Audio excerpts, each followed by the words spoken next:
Greetings everyone, my name is Etterville, and welcome back to my Let's Play of Mega Man Maker. In this weekly morning live stream, as usual, I'll be covering a combination of Veer's mid levels and some other levels I found online for the next up 2 hours, and then afterwards, I'll showcase some art on the Discord server. Feel free to discuss other game-related topics, such as what you played this week, what you're looking forward to in the upcoming weeks, or any industry-related topic, I suppose. The music you just heard was Gladiator Man from Mega Man W. I'm gonna be going back to Mega Man W tomorrow because I want to try a challenge mode and maybe, if I have enough time, roguelike mode. So welcome to stream Jedok, Sunflora, Oscarm, Raccoon, Popcorn Master, Lepadio, Dow Enzo. Oh, I remember you, Enzo, I think. And anyone else who I missed. Thanks for joining me this week.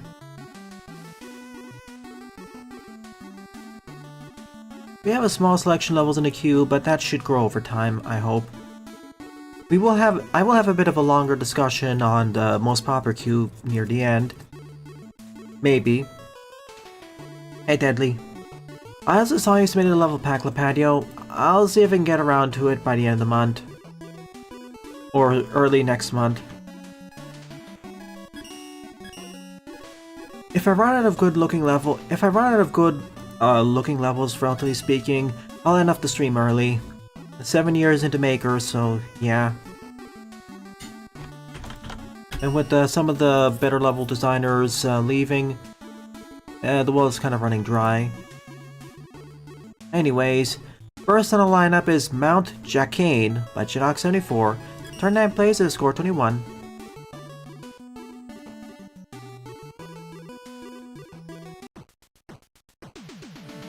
Feel free to submit your level IDs into the chat or Discord.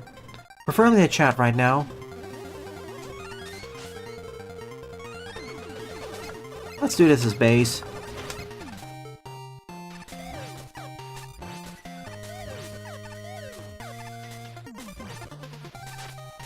Oh yeah, channel update on what's coming out in terms of video releases. Yesterday I released the edited version of Sojourn Past.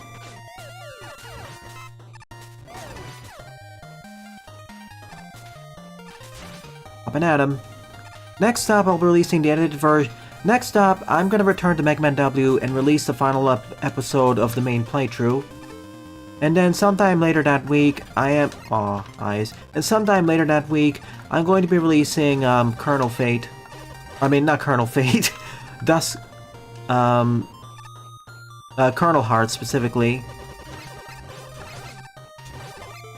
As it was a collab, technically. And then after that, I'm going to start editing and releasing the playthrough of Mega Man 5 I did for Mega May. And then after that is done, I'll start releasing the final I'll start releasing the edited version of Dusk Fade. Due to how long the Let's Try was, it's going to be split between 2 parts.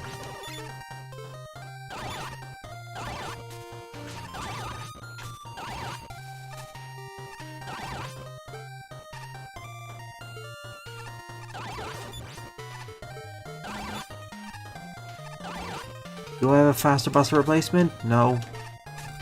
I could have risked it with Slash Claw, I'm not going to.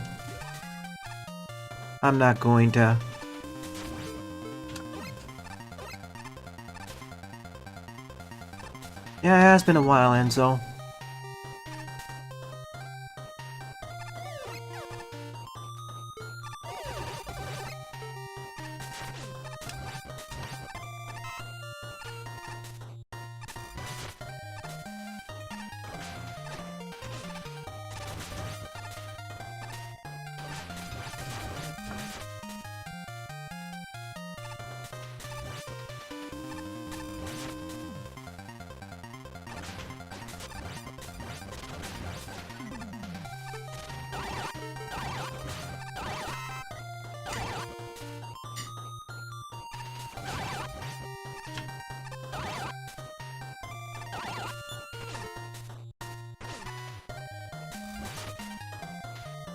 Hi, Nakira.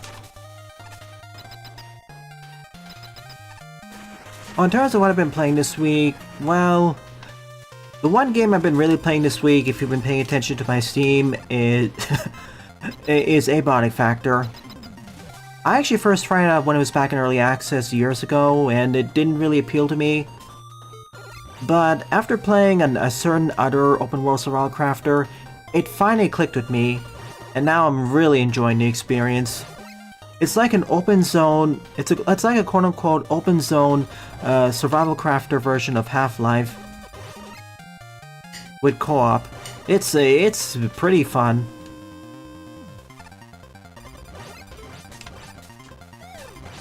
I just wish my acquaintances were actually into survival crafters.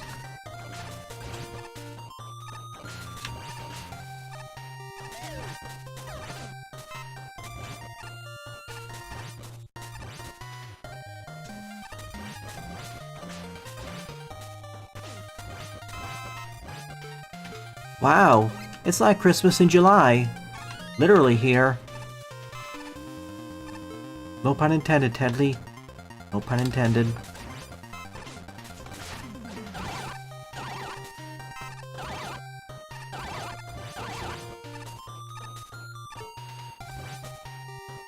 Thank you, Kira. Oh, congrats! One of these days, I will eventually do the Metroid series on the channel. I did the original one with a certain graphics patch.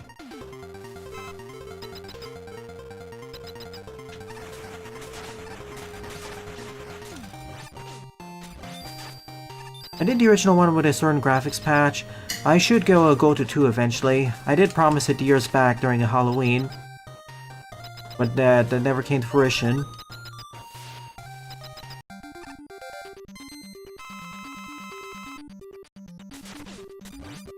I don't know if I'll actually be streaming a Maker next week. That depends on how many levels. That really depends on how many level submissions I get. And how good this week is. This may be another one of those dry spells, unfortunately.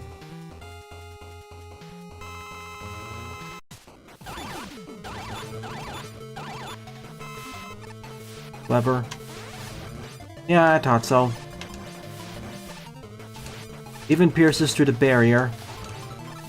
Oh, poor Fridge Man.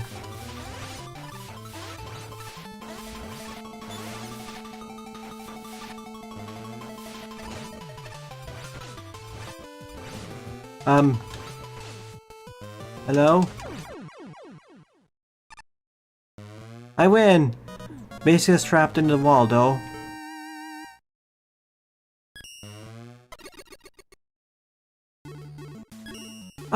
That's a solid start. I don't mind these sorts of levels getting on the most proper queue, as they have a moderate amount of effort put into them, especially in regards to the visuals and the general stage flow. Like, it may not use all the gimmicks, mechanics, enemies sufficiently, but it's enjoyable. It's like most of them tend to be pretty enjoyable rompy levels. Ah, gotcha, Kira. And if you're watching, I'm gonna save your Zelda level for last, considering how long the last one took.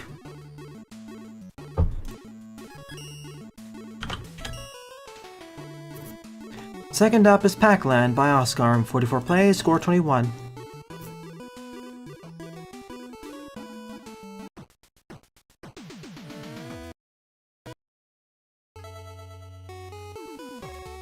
Home.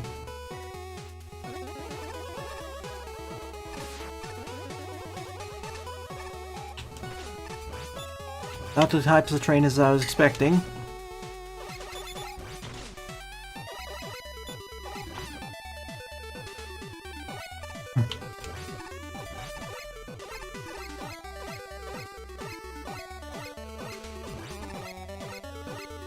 I'm curious, folks, if you're comfortable with if you're comfortable with answering, what games did you play this week?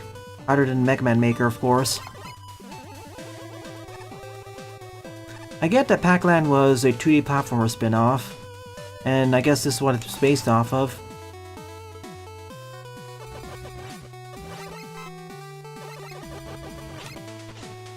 Submarines in the air.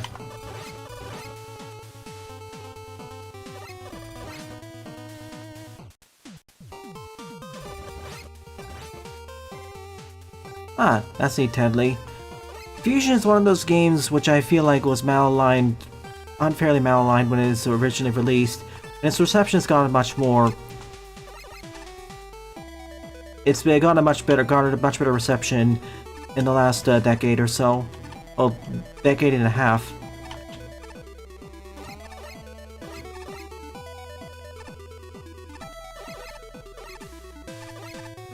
But that is one of the games I will want to play.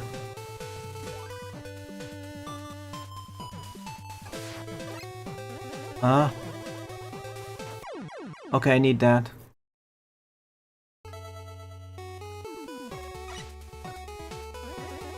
Whoops.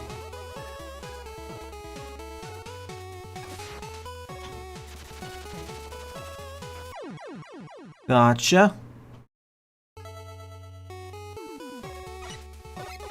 Ah, Sonic and the Black Knight.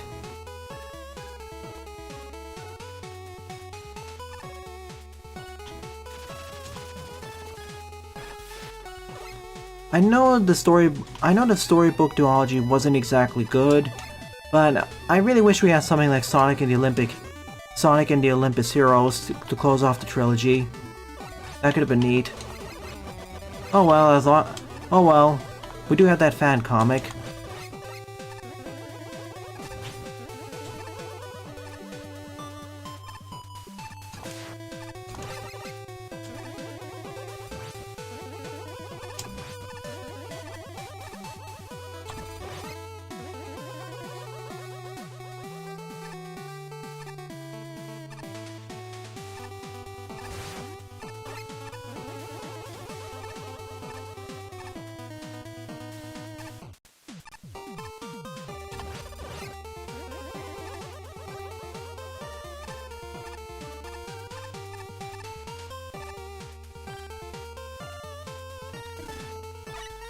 Or Sonic and the Journey to the West. Yeah, that could work too.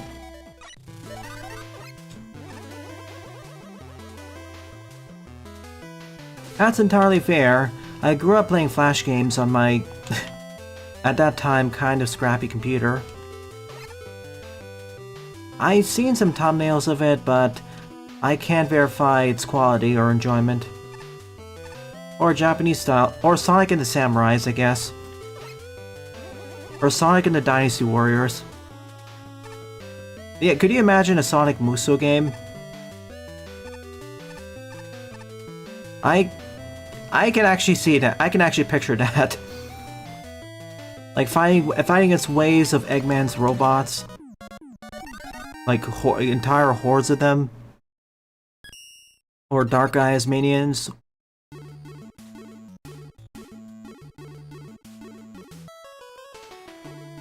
I think it could, yeah, it could be remade for the Switch with better motion controls.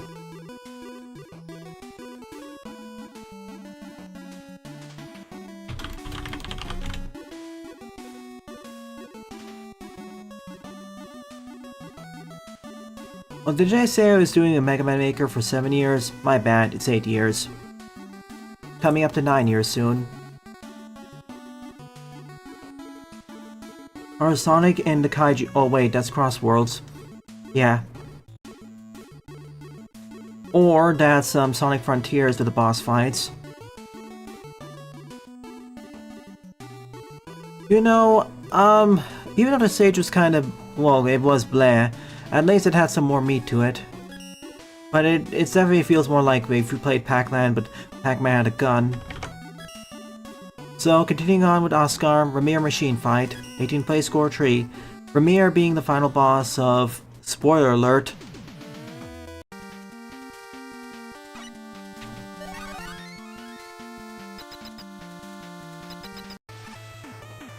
which I will eventually play. I get squished by the feet. You know, if we're going on timer, might as well. If you heard it, if you didn't hear it, final boss of, spoiler alert, Mega Man Revolution. End of spoiler.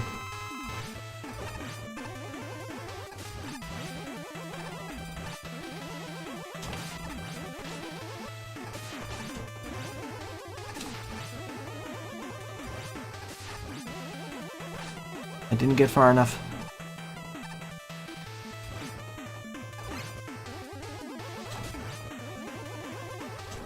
Well, this is an easy way to cheese this. Kind of. Why did I get hit by there? What? I can do this?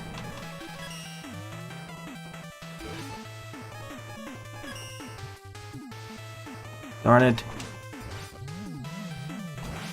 That works.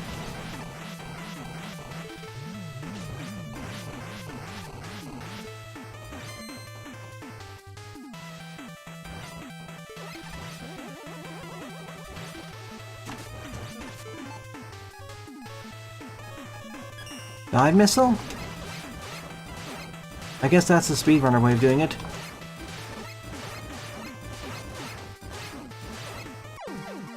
That's phase 1. Now for phase 2.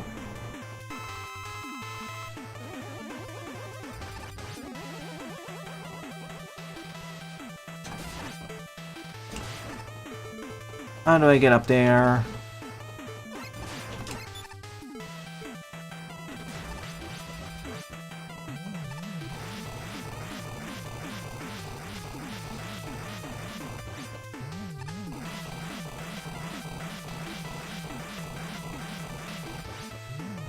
I would use Rush or any type of movement utility.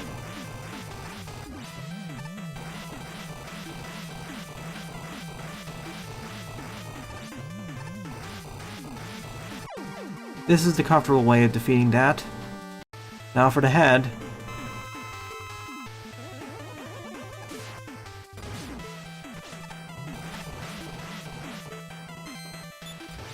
Lol.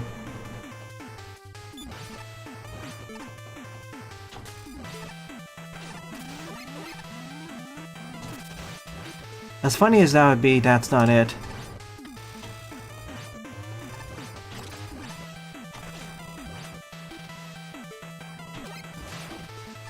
Do they even have a weakness? I guess the answer is no.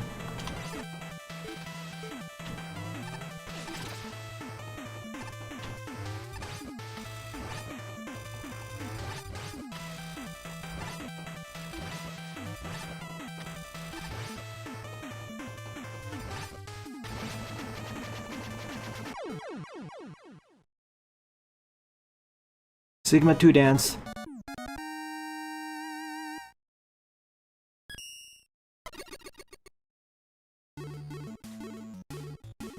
I can't do a buster only for the second phase because I need a movement utility, otherwise I can't reach the head, so I have to use a special weapon here.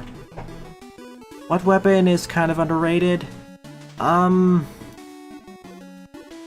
It's kind of harder to pick from in Maker because most of the weapons have been buffed up, or because of the different level environments, some weapons actually get more time to Limelight. They get much better use cases. In general in the game. Actually, let's take a short pause on the levels and take a look at that. If we just base it off the games...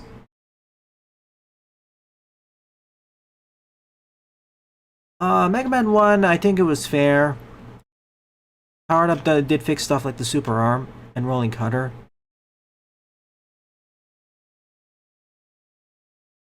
Oh, in the base Mega Man 3, maybe the Needle Cannon and Surge Snake.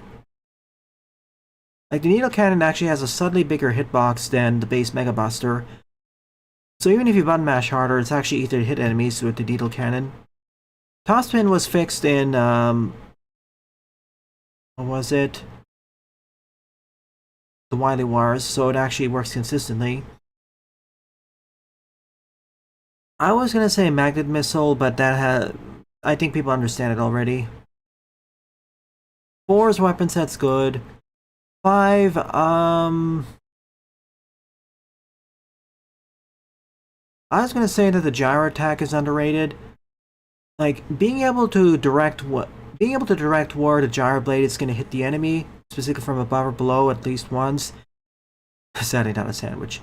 That is actually really useful. I know it's not that strong, but the fact that you can just aim it like that is pretty cool. Like, if the power stone was stronger, then the jar attack wouldn't be as good. The only thing that really beats it would be a gravity hold, but that's screen clearing, so fair. But Mega Man 6, I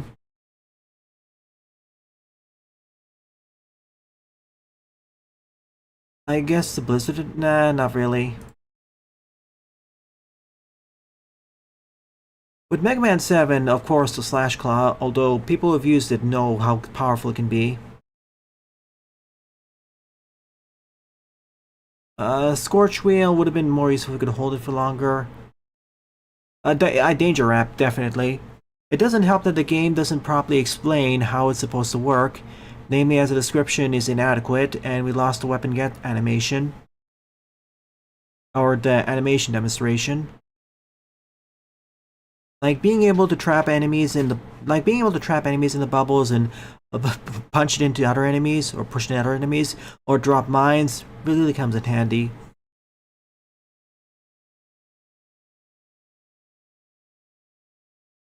For Mega Man 8, well, I was gonna say the Mega Ball, but people in recent times have actually realized how powerful it can be, especially for platforming. For 9, well, the weapon set's already good. 10, I was gonna... Putting aside the Mega Man killer weapons and stuff like Triple Blade, Solar Blaze, and Wheel Cutter, I'm gonna say Commando Bomb, actually. The thing is, though, the Commando Bomb projectile itself isn't that strong, but it's the shockwave that's the useful part. It is a bit tricky to use, but unlike the other tricky-to-use weapons in the set, when you get the hang of it, works very well.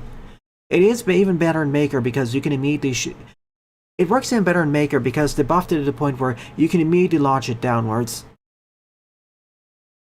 11's weapon set's good. And base, well, originally I was going to say Ice Wall, but people already know how broken it is.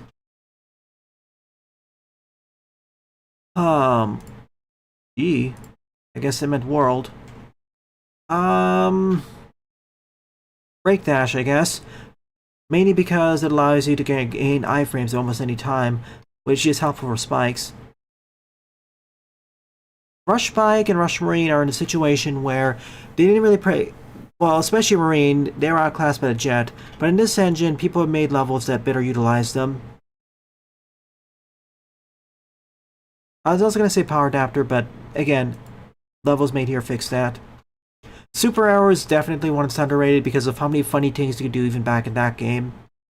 And Item Tree. It is actually good for many more scenarios than It is actually good for many more scenarios in Mega Man 2 than you'd initially expect. Like, for example, the Wily Fortress levels. Like, there are some situations where it's actually a bit awkward to place Item 1 next to a wall so where it doesn't despawn. Item Tree, that's no problem. It'll just climb up. And that's about it. Off the top of my head, at least. Thunderbolt's problem is how long it takes... Thunderbolt's problem is how long it takes to launch. The DPS being kind of... Well, the DPS being meh. And, being able to only release one at a time. And the area effect on the attack being, just a vertical line. Magmal 1 and Maker fixed it in different ways.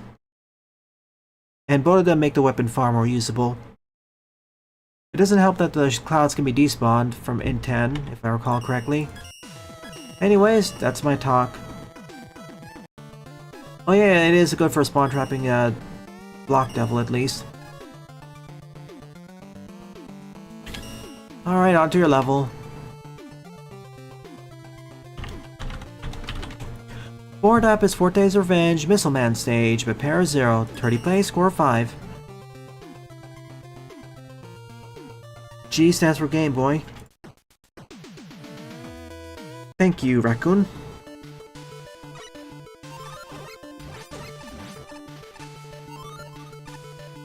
I forgot what weapons I'm supposed to have, so I'll just take those two.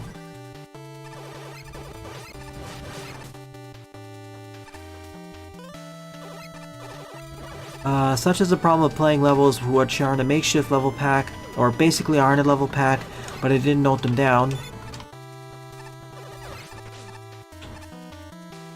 Aha.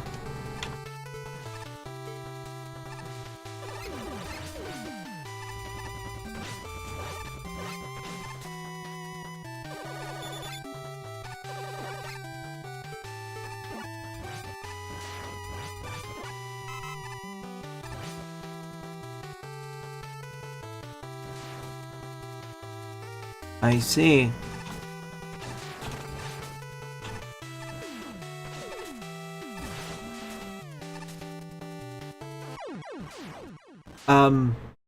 Right.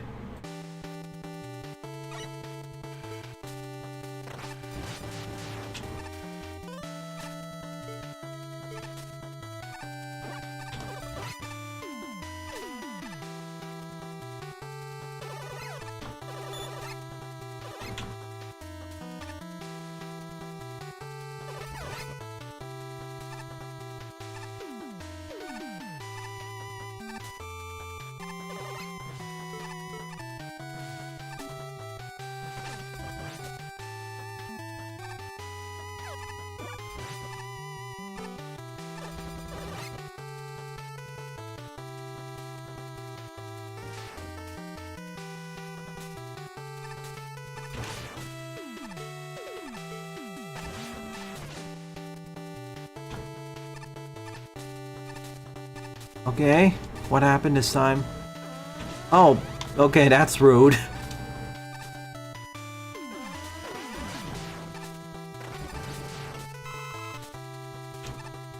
Hurry, hurry!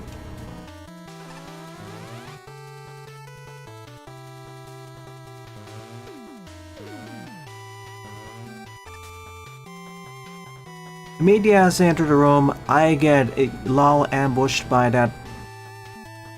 Immediately as I enter the room, I get ambushed by that rocket. And plus, I'm forced to rush forward so I don't get trapped by the force beam.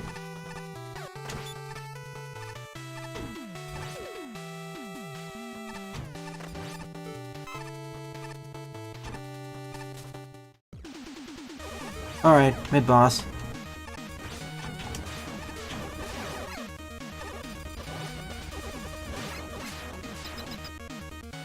Bye, mid-boss. Uh-oh. Oh my gosh, I got myself soft-locked and so I lost the progress. Darn it. Yeah, you may want to make it so that I'm forced to go forwards there. Alright, speedrunning time.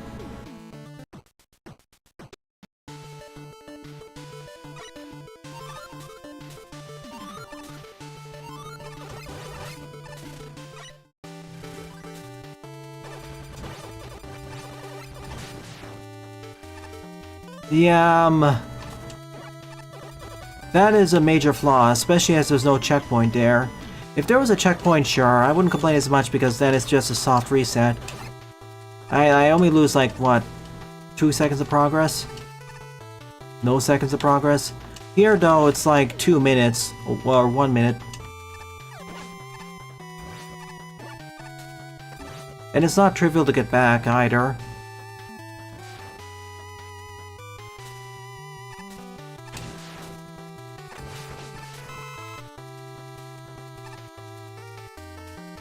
Okay, yeah, please don't do this.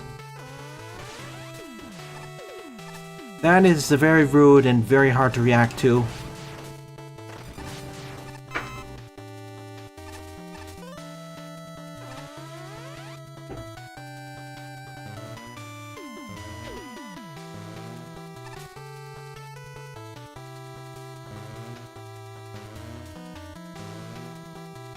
Like, that is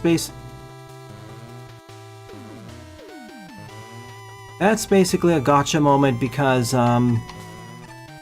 only way to dodge is to just mash sliding or, I don't know, destroy the enemy immediately.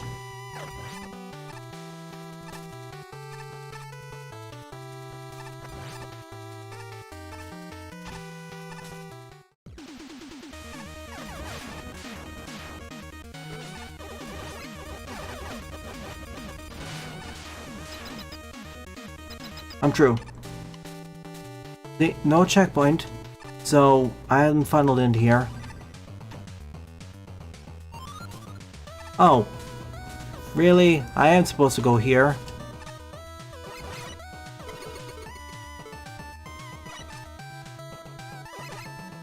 To the city streets!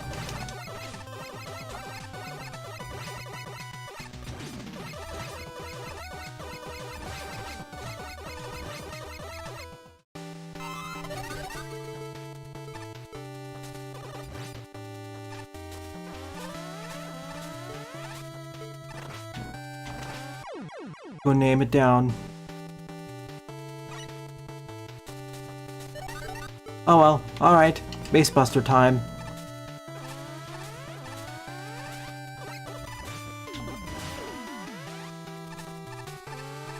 Let me through.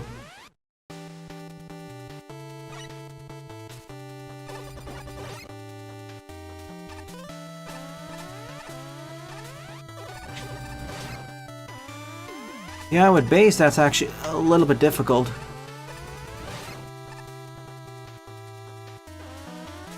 Hurry, hurry. Hurry, base. Oh my good. What?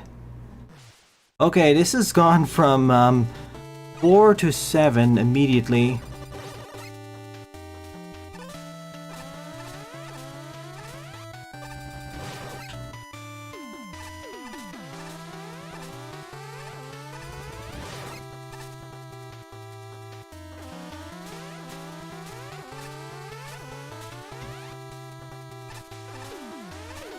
Yeah, that's very tight. That is pretty tight timing. When I say 4 to 7, I mean like in difficulty, if I rate it from 1 to 10.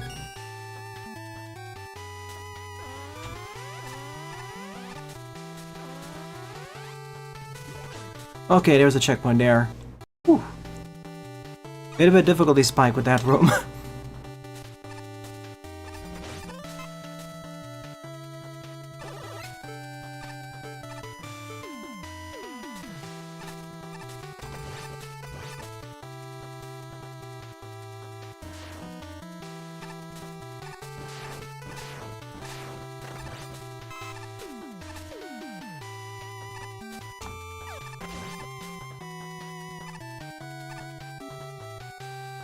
But in terms of the actual level design, barring the difficulty curve, barring the difficulty spikes, and the unfortunate checkpoint placement, I'm liking this. It's a decent challenge for my skill level, and it forces me to actually engage with the challenges. This would be notably harder if I was doing this base buster only, though. The triple blade is doing a lot of heavy lifting. Anyways, Napalm Man.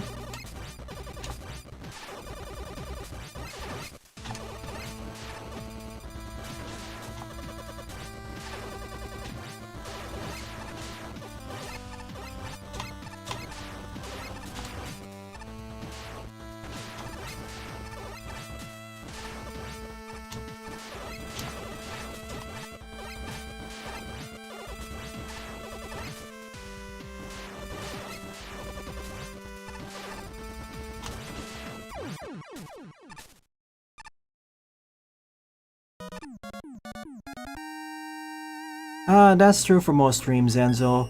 Usually it's only like 10 or 20% of the watchers who actively chat, or even put a chat message out. Most people are just watching to see when I talk about the other levels, or waiting until I get to their levels. Yeah, currently my favorite level of the episode, although compared to last week, there's only really one contender, unfortunately. Like last week there were at least 4 decent levels that could be a contender.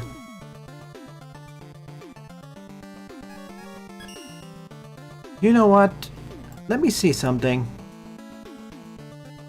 Last week we had some pretty good success with Jevador or Hevador's level. Maybe we should try another one from them.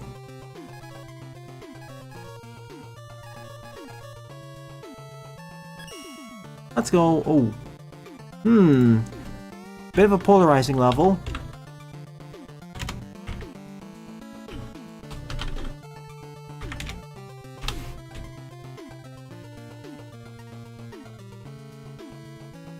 Fifth up is Splishy Slashy by Jevador, 24 plays and a score of 1. Hey Salty, thanks for popping up.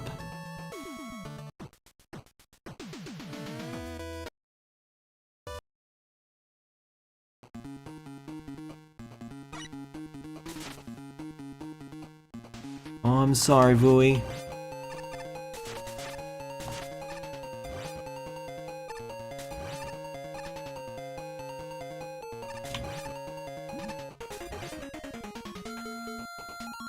I getcha.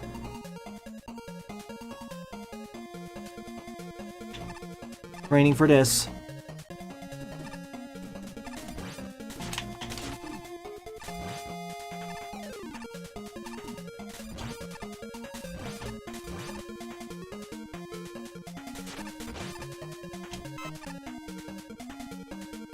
Wait.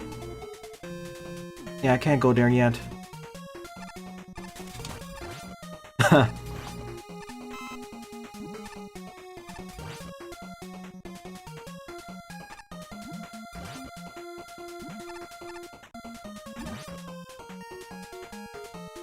We're going on a journey.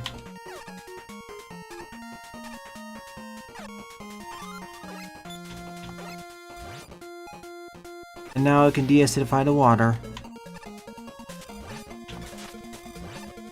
Can I reach that with the E-tank? I probably can. Yep. In terms of the challenge, however, I don't think we really need an E-tank here, but I'm not complaining. This works.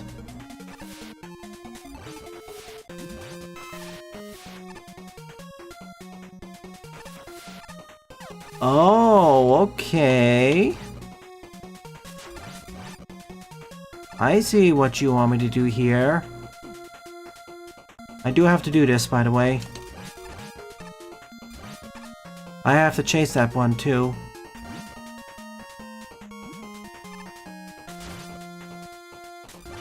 Or not?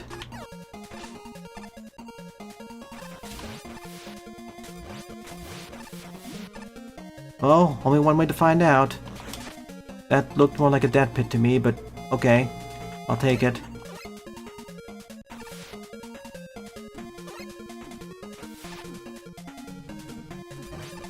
Ow.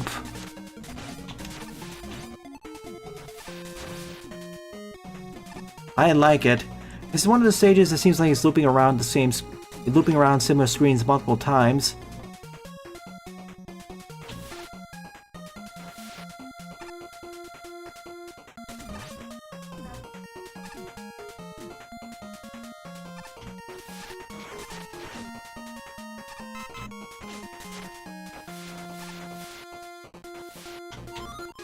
Got it. And now I can travel up this ladder. Neat. I know this level didn't reach the most popular queue, but I wish it did.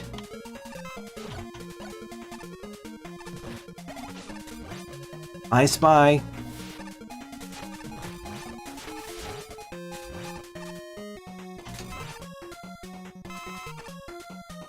Decoration-wise, it's not quite as good as like Jedok, but it's still pretty neat.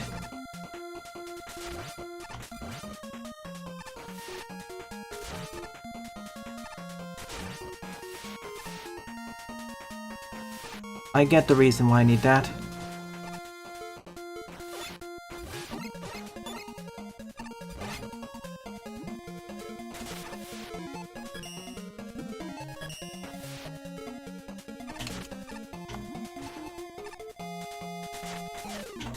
Oh, that's the most awkward enemy to face because of my weapon set. Yeah, I need to get it up there.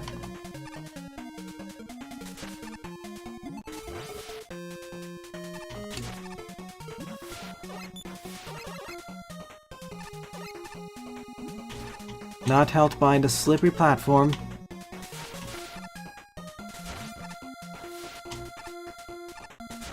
It's a timing challenge.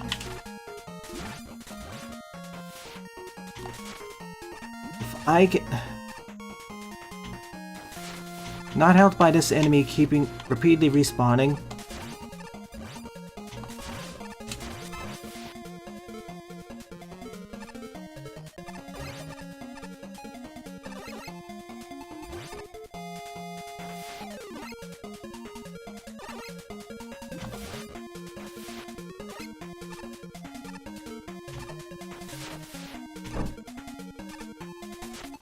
If there was a way I could suppress enemies from respawning, this would be a lot more enjoyable. Got it! And I can use a blade cracker to get out of here. I think I understand why this got the downvotes. It's one of those things that requires you to have somewhat of a mastery over the slide maneuver and the raising and lowering of water and timing that.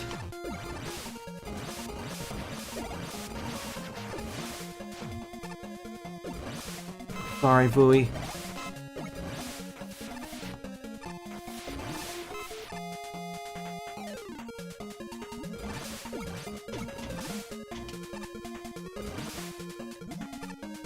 That opens up this pathway for later. Or right now, actually.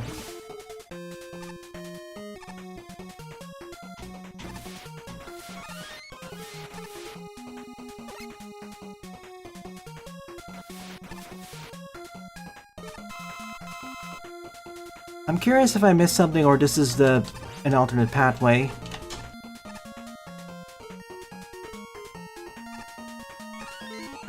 I think it's a little bit too generous in terms of the E and M tanks. Like, the M tank could have been E tank, those two E tanks could have been large life energies. But my basis on difficulty is different than most people, so most players here, so fair enough.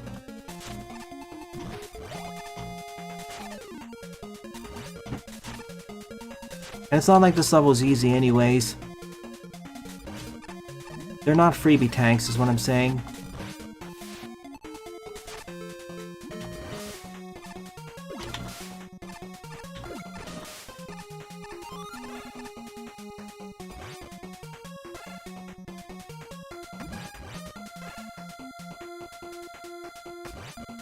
Thank you for cooperating.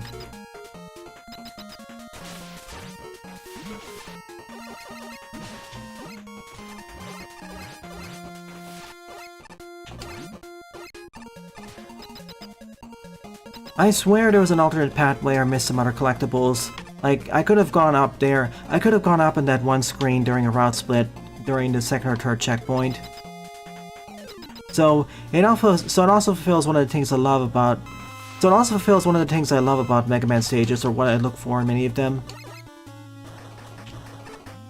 Like, one of the things I really like about some of Mega Man Classic stages, even though most of the base games don't do it, is route splits, or multiple pathways.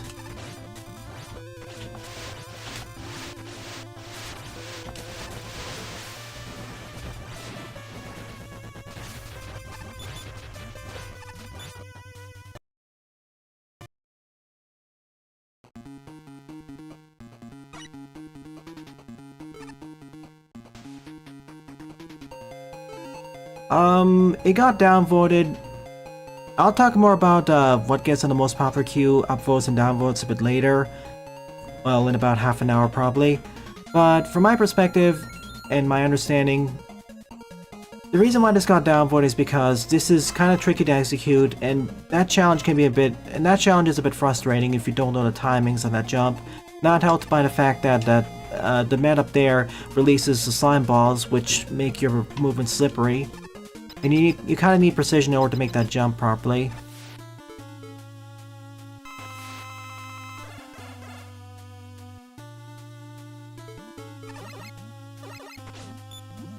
Let's go back down there and immediately reset the water.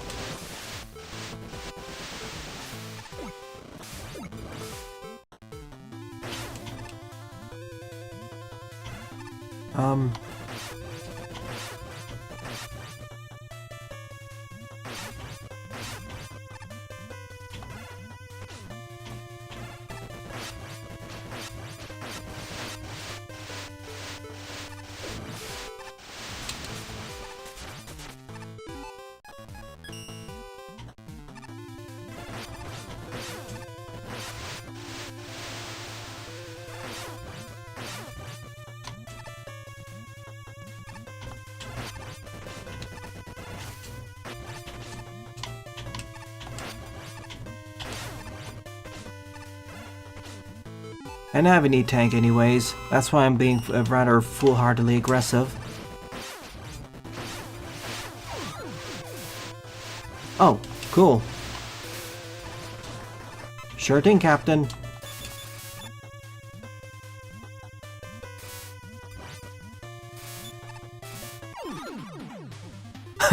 I love how I can immediately counteract Pirate Man's ability to raise the water by just using the switch.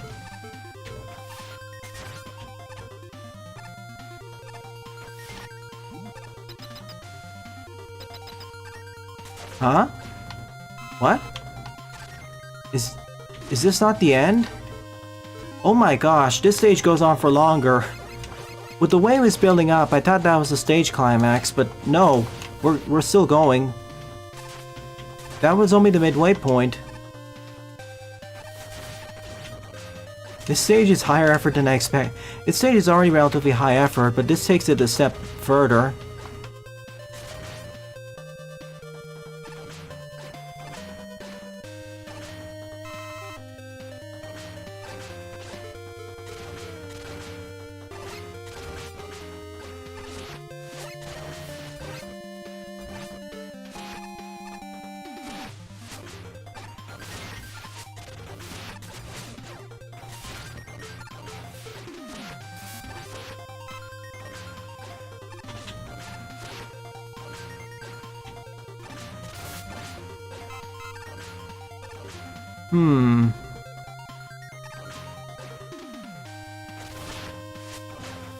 What do?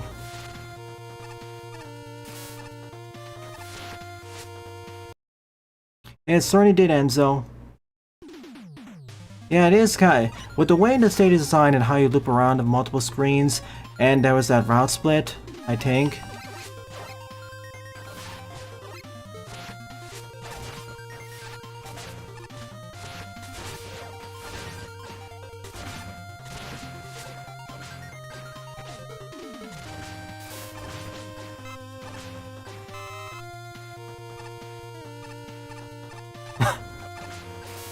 Squardinger's waterfall. Ah. That's what I was missing.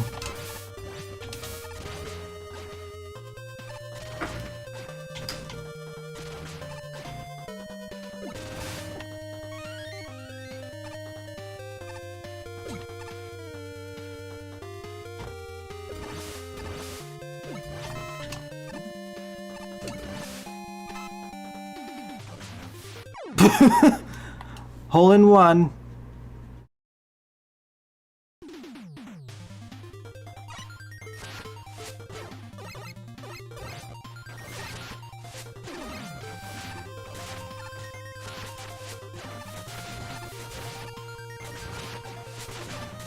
Yeah, you really want to use special weapons to deal with these enemies, because the Slash Claw, especially in this environment where the way enemies are placed, it's not really as conducive.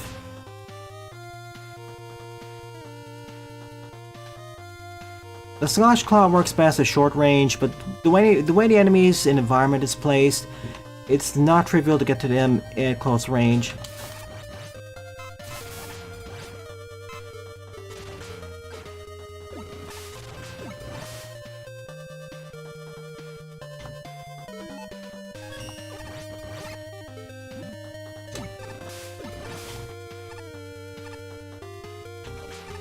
Okay. I need to hit a switch. Oh, what did...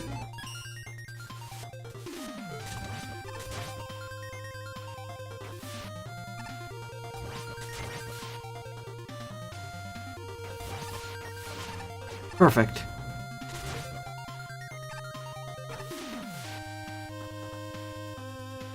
Now I can get out of this room.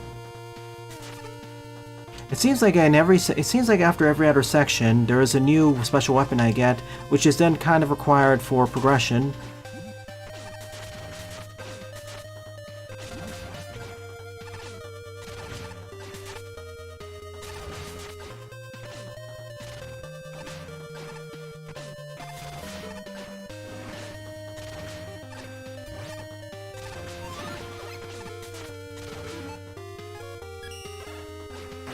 Correction, it's not mandatory, but it helps in a few places.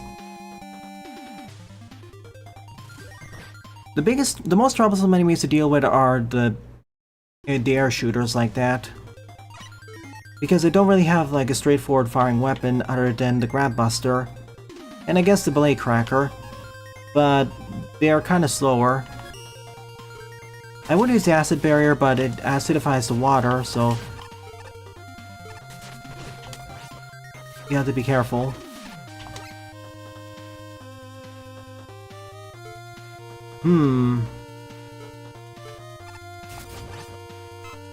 Worm.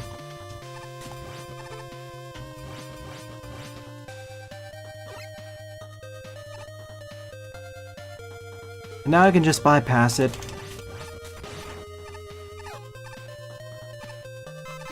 I'm okay with doing it because a few of these screens feel like they do require special weapons. Maybe. Kind of. If I haven't made it apparent already, with the amount of effort and skill this with the amount of effort and thinking this requires, and this is one of those screens that kind of requires you a special weapon. Well, it does require the use of it if you don't want to take damage.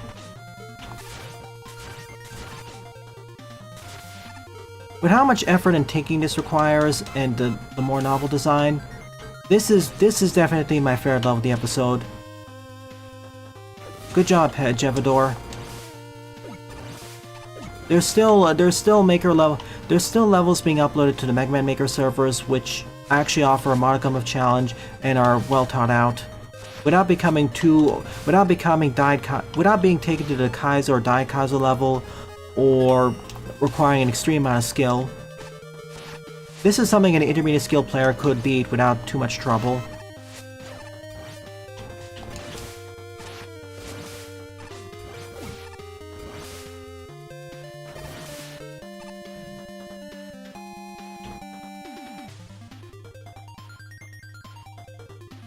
Anything to the right? Who knows? Ouch.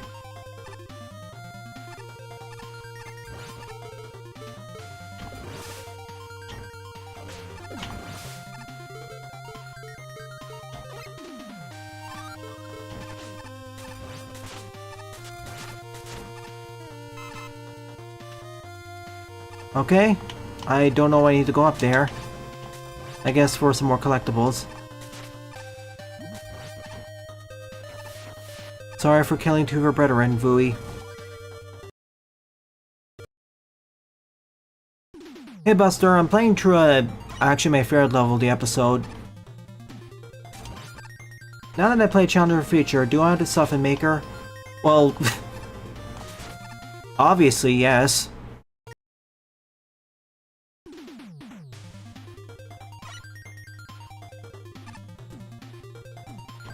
It is also iterating. It could have ended after the.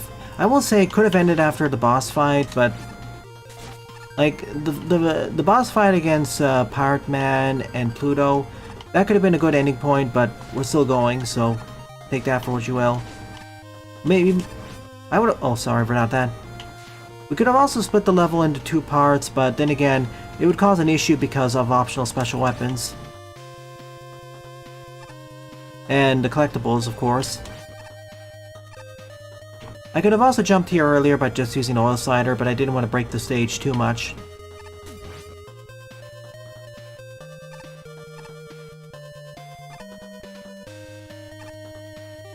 Perhaps. I will say the stage hasn't overstayed its welcome yet, but it is getting to the point where, with the gimmicks and mechanics showcased right now, I think we could have reached a logical ending point a bit earlier. Keep in mind, everything I'm talking about here, my levels also suffer from as well, where they may overstay their welcome or go too far with the elaboration, or they take too long with the elaboration.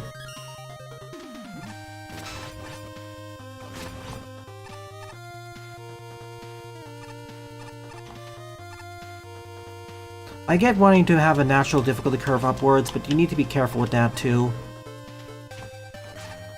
I'm speaking from experience here.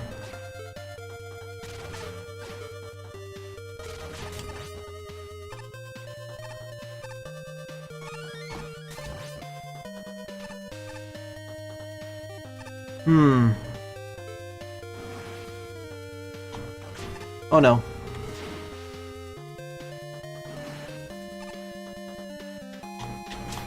Oh.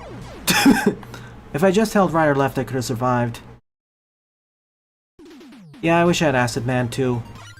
Alright, let's cheese this a little bit. And done.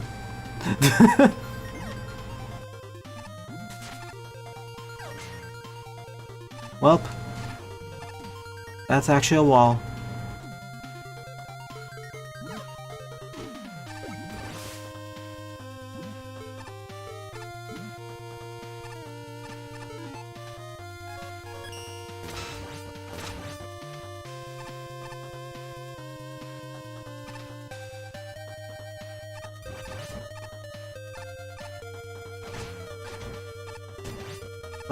Yeah, that's it. The air enemy is the biggest problem.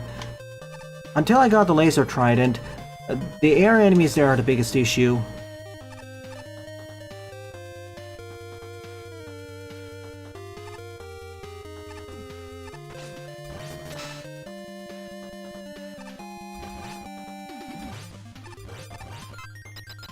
Is this it? We spent over 25 minutes in this level, and despite me enjoying it, it is kind of, we already had a good climactic point. This could also count as a climactic point, but I think the first one was a bit better. If someone was to argue the stage overstayed its welcome, I wouldn't argue against it. I would not argue against it. It kind of suffers from the same issue as my stages do, where they, for the reason of having a gradual difficulty curve, they tend to be overextended too much. Like, brevity is a virtue. I understand being worried about difficulty spikes, but there's also a point where, yeah, okay, optional pacifist challenge. Okay, it's no longer optional, or it is. Darn it. Sorry. Oh, spikes. Cool.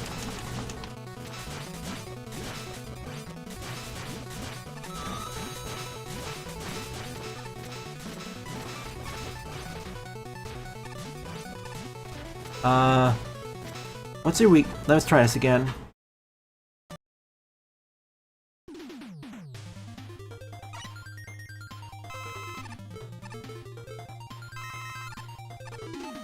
At this point we probably want a Yashishi. Hey, maybe we can have a maker update with guest star developers.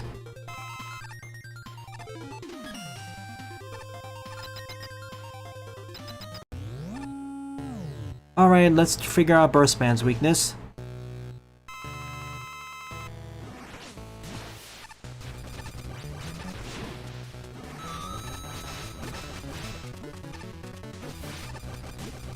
That works.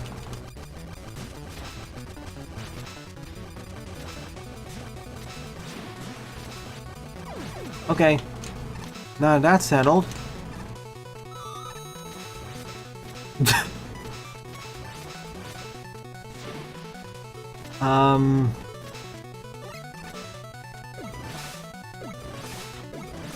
I get how you're supposed to fight her, but this is funnier.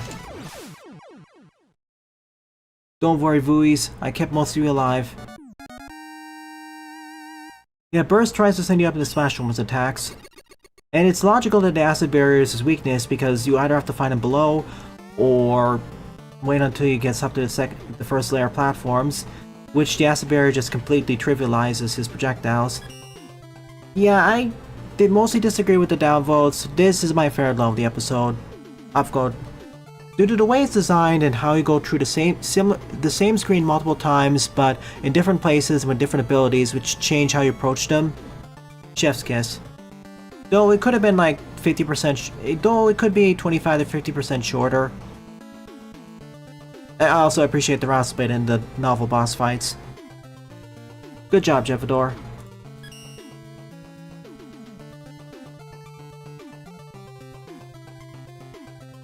Oh yeah, I know you're speaking, fan. I don't know why you're hidden on the chat. I don't recall hiding you on the channel.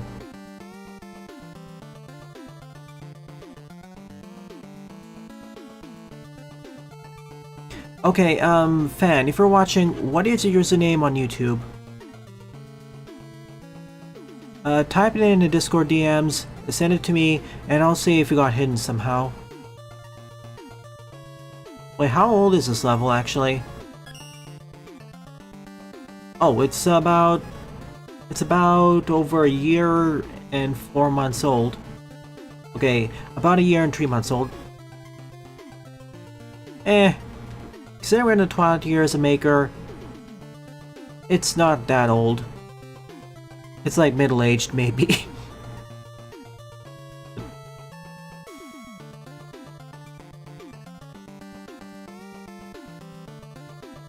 I played levels from even years back. It's fine.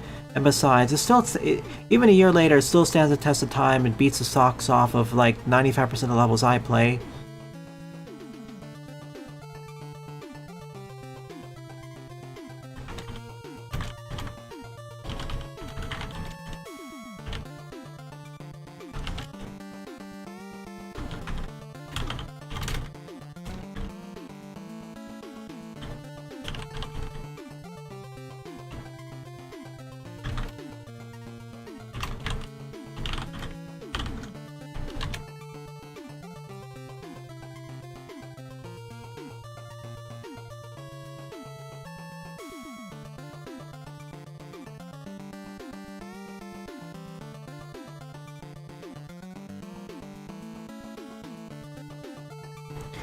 Hang on for a moment. I want to see if they're hidden before. I'll be taking a short pause as well, so when I come back, I'll be covering Fans level, Zelda Tower of Hera. So yeah, give me about 5-7 minutes, I'll be back. If you have any questions, feel free to leave them in chat.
And we are back. And yes, we can see what you're saying. I will win. Please unban me, or Hyperfan. I have a feeling because your username is please unban me or unban that YouTube just has shadow banned you in chat due to all the scammers and spammers who use a similar username.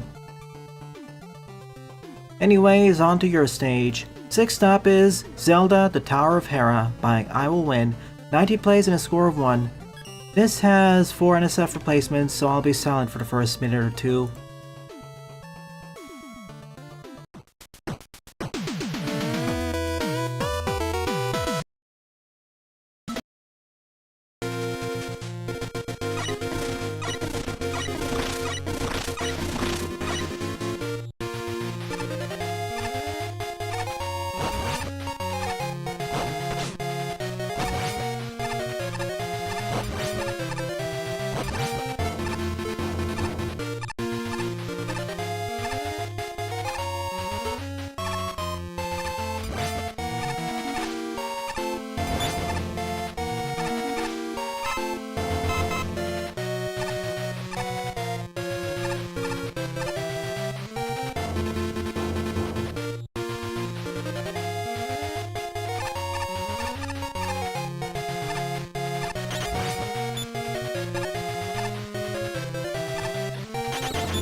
Whoops.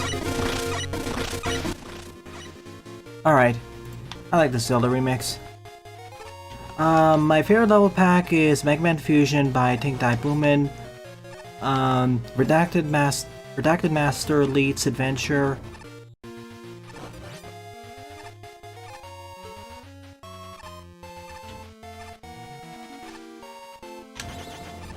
That's how you do that. It's a little bit tricky.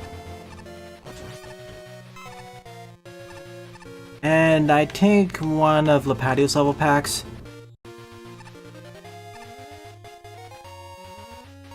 If you can allow the players to backtrack, then that would be like the second chance. Alright, we're entering the tower now. I see a bomb door. Alright, into the dungeon we enter.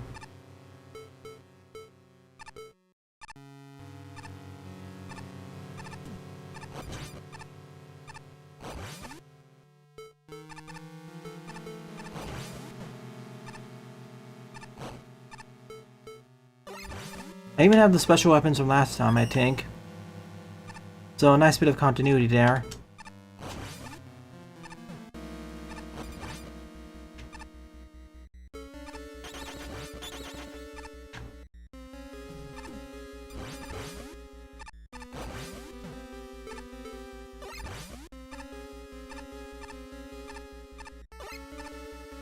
The first Zelda dungeon team from Zelda 3, A Link to the Past.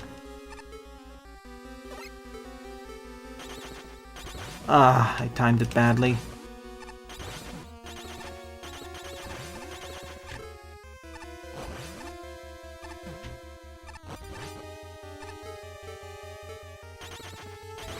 Thank you.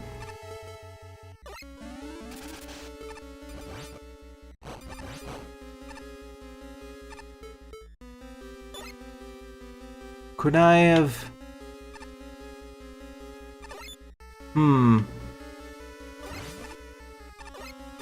Yeah, I could. I do need that. Okay, do the challenge backwards then. And grab this.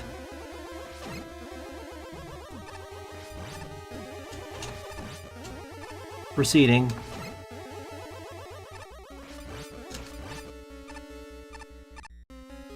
Whereas the previous stage is more of a Whereas the previous level I played was more of a grass team stage, grass forest, this is a fire team one taking place in the sky.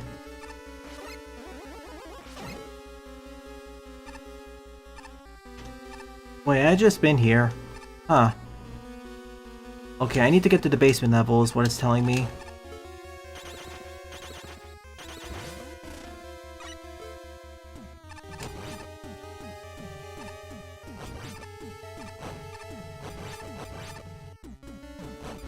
I need to find the bombs. 5th floor.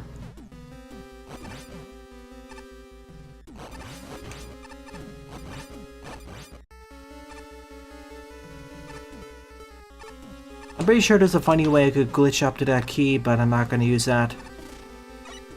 Thank you for clearly marking where the teleporters lead to.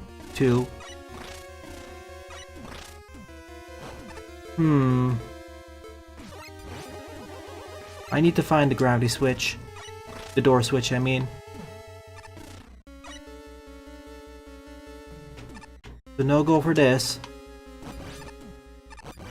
Let's check out the right end.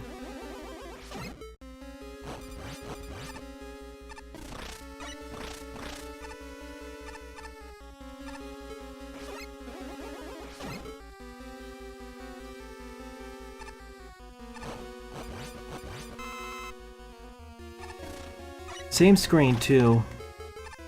Can't really jump... Oh, wait a sec. But I can reach floor number 3.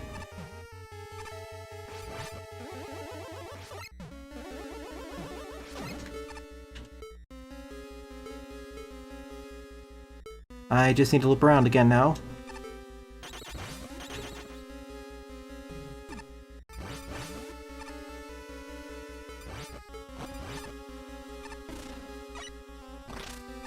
And because I stay in the same room, it still stays here.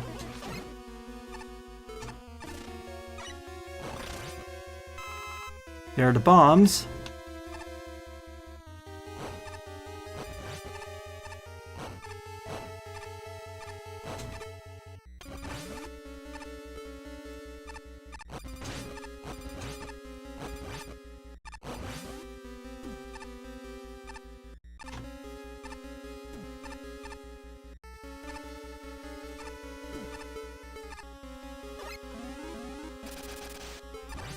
Checkpoint to save my progress.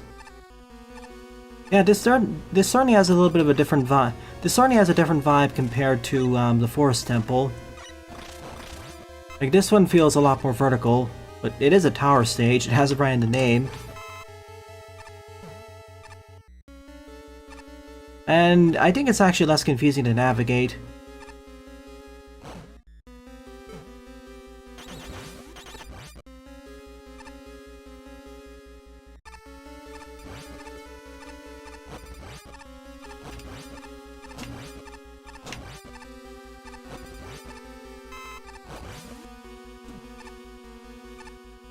This time, go to the right. Go up.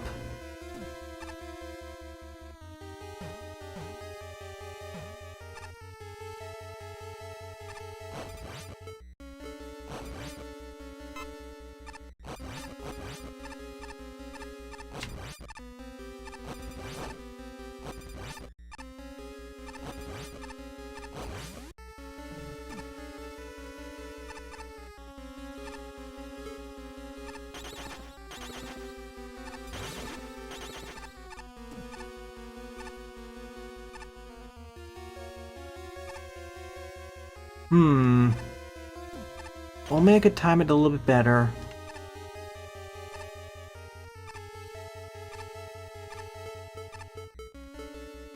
What am I missing here? As you know, or well aware, I'm not that good with Zelda puzzles. Gotcha. Simple.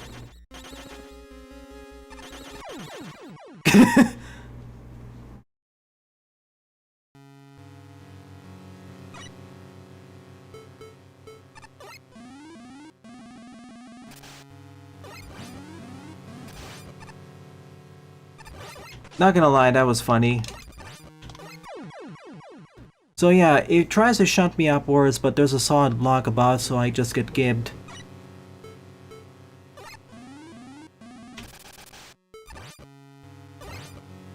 Don't worry, this is part of the fun of trying to figure this out.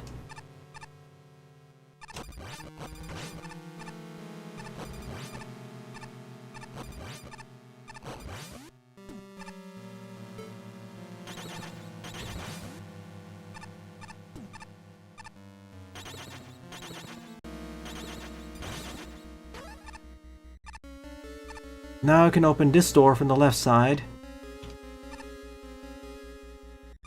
should I? To get to the... I'm guessing the boss fight is at the 5th floor, but there's some extra collectibles like the keys on the basement level that I may want to go back for.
I need to get up to the... Oh. I need to find a way to push that block somehow.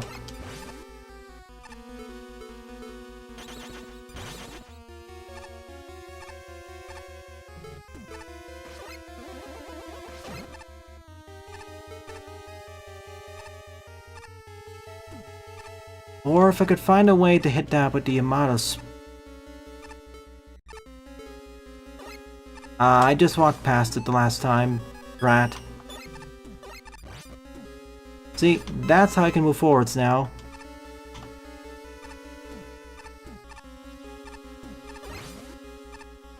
I think.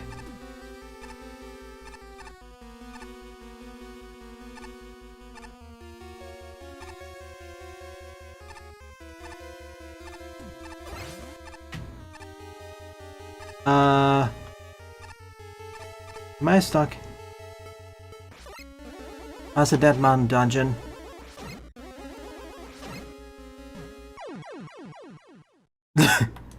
Okay, I need to press the switch there so it go down there instead of falling all the way down. So this is fine.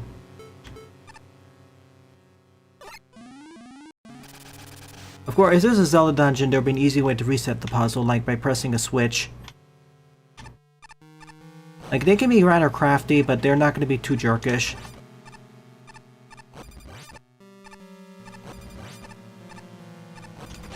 I still like this more than the previous one because this actually focuses more on the puzzle itself and less of just running back and forth.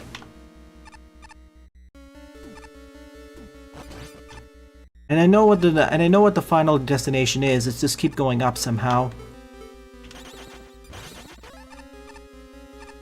It's a lot more straightforward than the last stage where I was trying to figure out where is the boss gate and where are the keys and items necessary to reach them. Here it makes it a bit easier because the final destination is pretty clear. I just wish there was an easier way to restock my special weapon energy.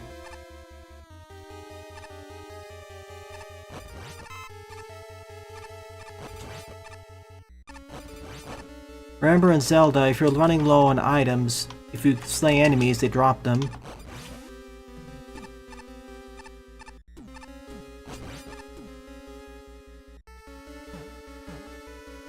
Yet again, I forget I'm supposed to press the switch again. In Mega Man that does happen as well, but it's randomized to a greater degree.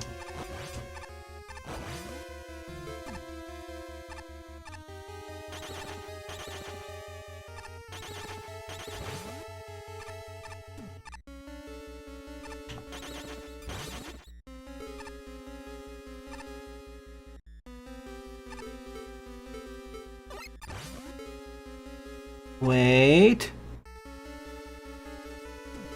Okay, that is nasty.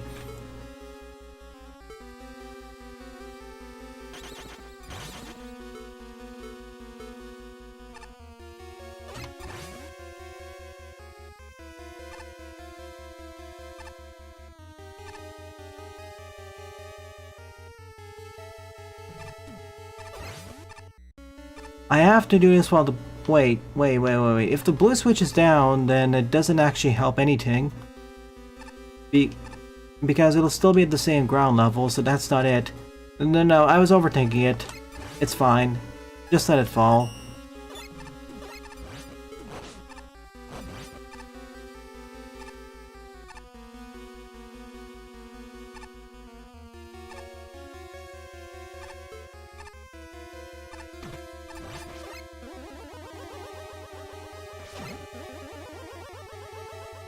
Like, I have to shunt it down here, otherwise it's useless.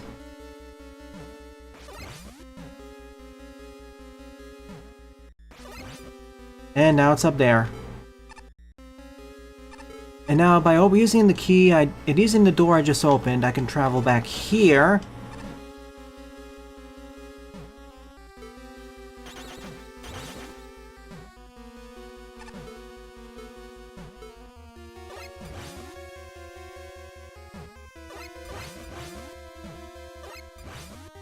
And you're here now.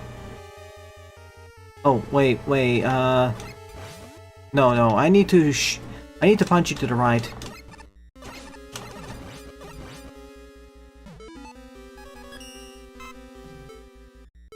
It's all making sense now, just like a Zelda dungeon.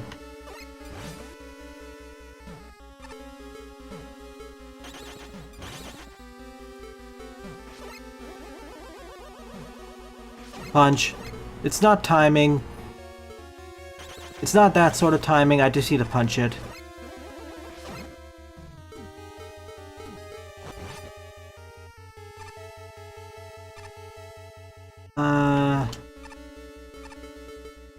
What is this? Oh, it's this bomb energy.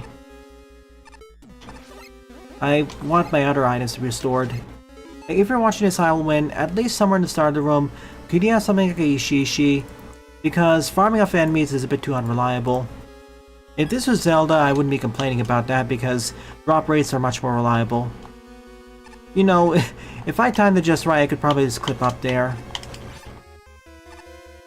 Anyways, I made it through. And I got the out of the dungeon, the bombs. Which now means I can get through here. It means I can now... It recontextualized the rest of the dungeon, and I can now get out of here. Which also means I can actually backtrack downstairs if I really wanted to.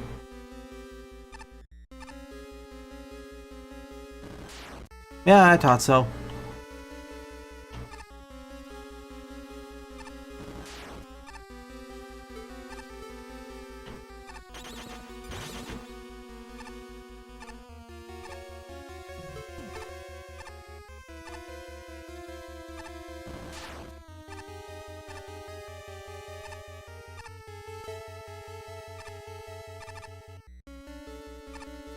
Question is, how do I reach that point now?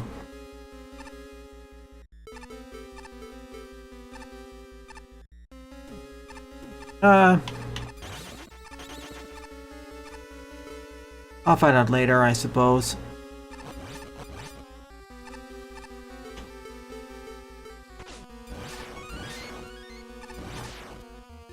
Oh, thank you for giving this shortcut too.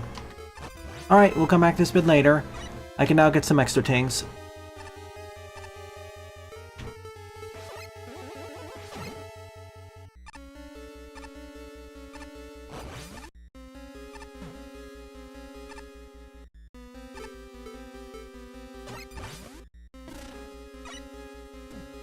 If I knew what I was doing, I would have been done with this stage already, to BH.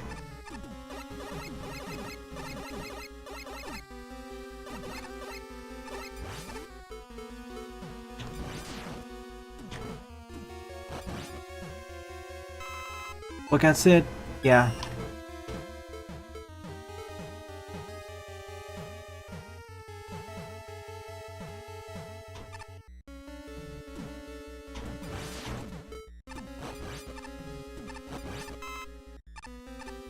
Joy, timing.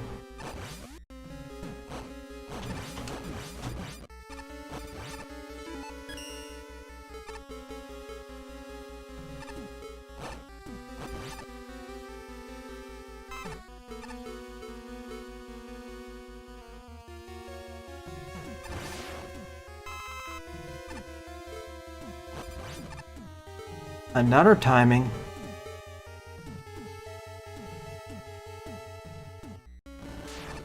What? Why didn't that go off the way?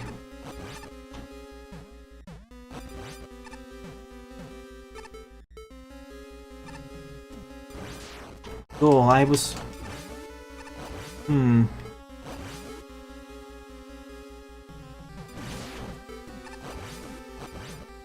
I don't mind the timing puzzle, I mind the reason... I don't mind having a timing puzzle. Okay, got it. I don't mind having a timing puzzle. What I do mind is how rare the special weapon drops are. Like, if you want to make this simpler, just have a weapon spawner somewhere in the tower here, or there. Okay, that's the outside. I can move forwards from there. Again, if this was a Zelda dungeon, this wouldn't be so much problem because I could easily just farm off the bombs. But this is Maker, and you can't really change the item drop rates, so you have to rely for only consistent ways of farming items or getting weapon energy back is from the spawners or the specific drops. Okay, back at the base. Nice M.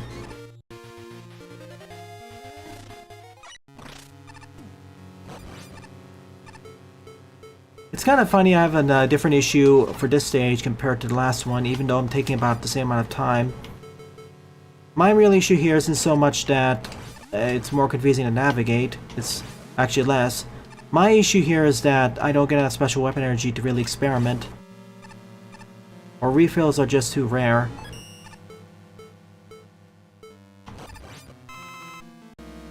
Especially for what's supposed to be like the star item of the stage.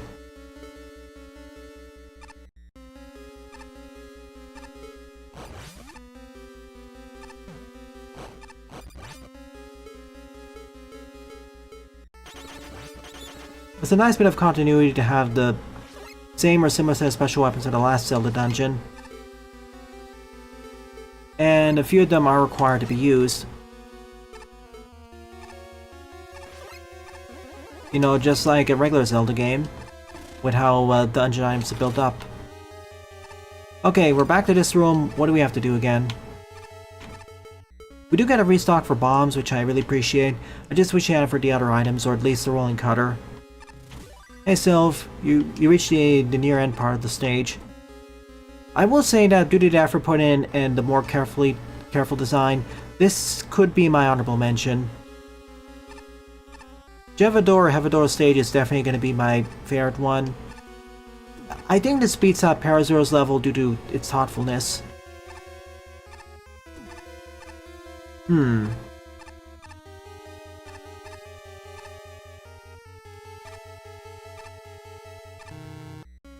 Now, if only I had a key. I know where that key is, the question is to get it.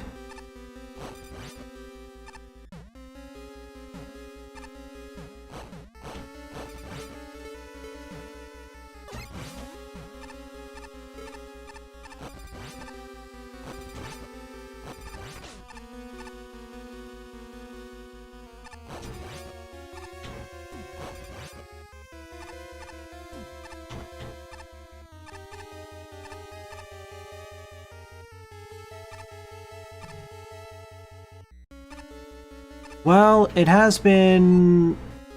Let's see. Good question.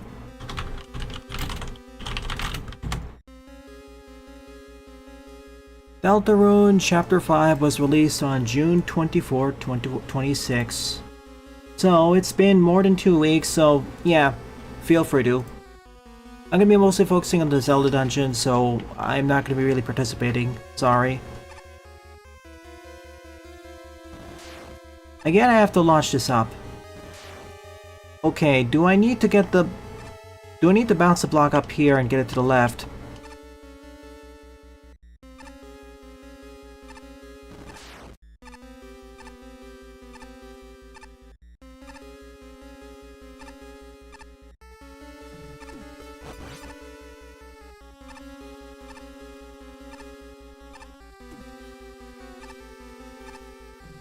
Yeah, I probably need to get that block back or something.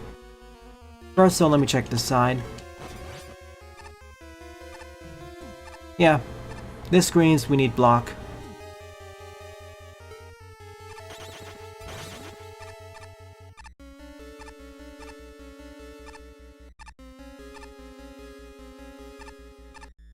If it was still here, oops. It's gone now.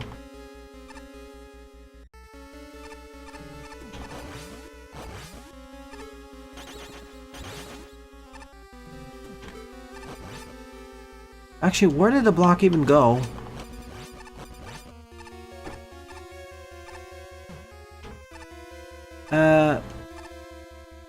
Okay, I think here.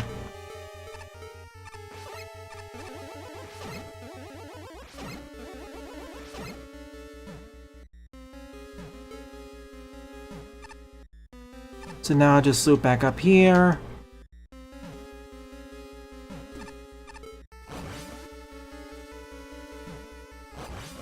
Okay.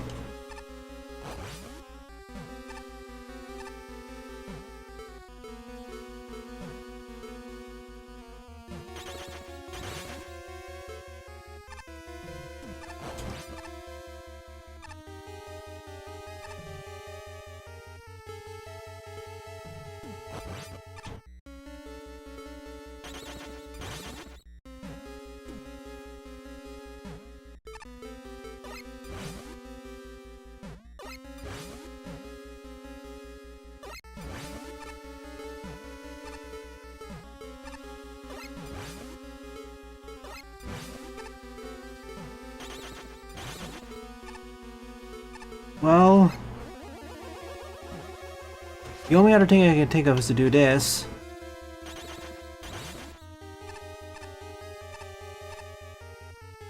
What, do I just glitch myself up there?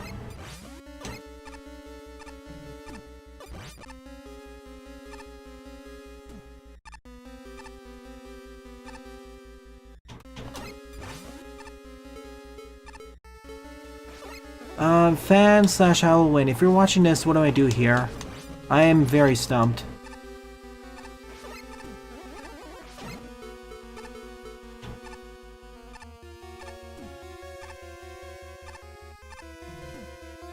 Do I have to time the comp bomb detonation?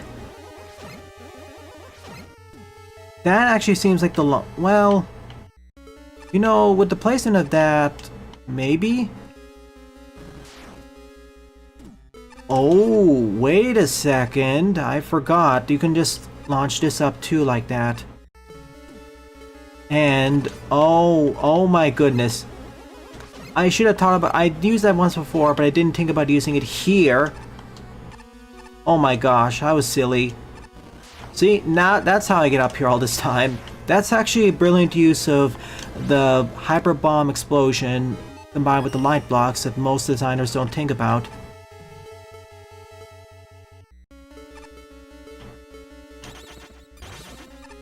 Man, I spent 10 minutes running around like a chicken with its head cut off because I didn't see that. Alright, 5th floor.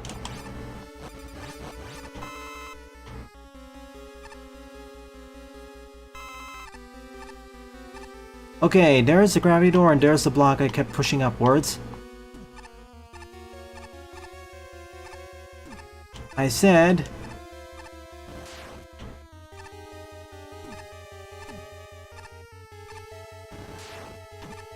Perfect.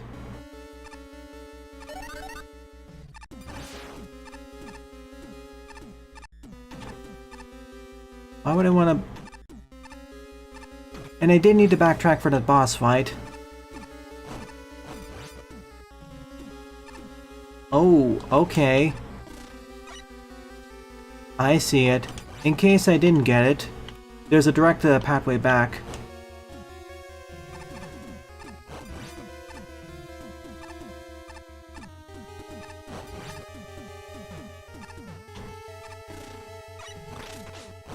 If it were... This is like some of the later Zelda dungeons that add a shortcut back to the area you need to go to make it smoother. Not like there's some of the earlier ones which would just make you backtrack yourself.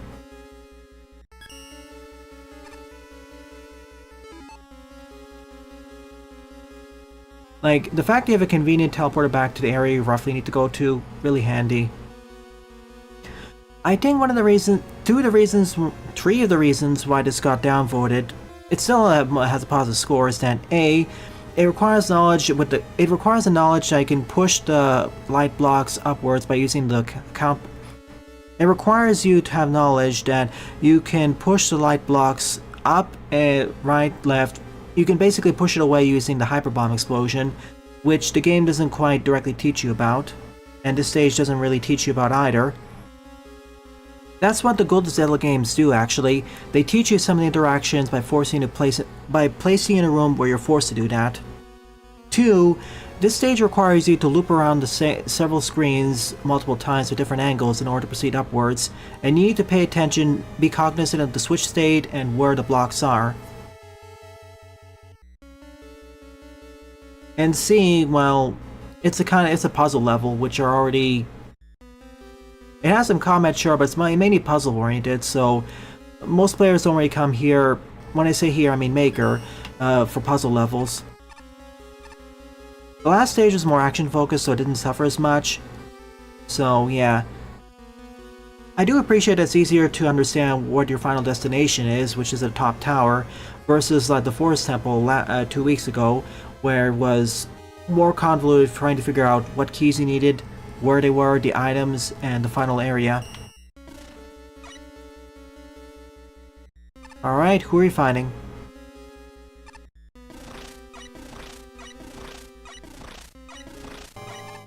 Oh, it's bouncy.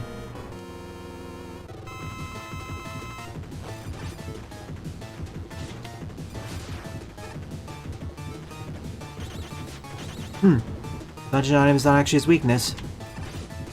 Well, it's pretty much the outer eye. It is pretty much the outer eye main item that requires it. Like, the rolling cutter will come in handy in many different spots. Oh. Boss was kind of a joke.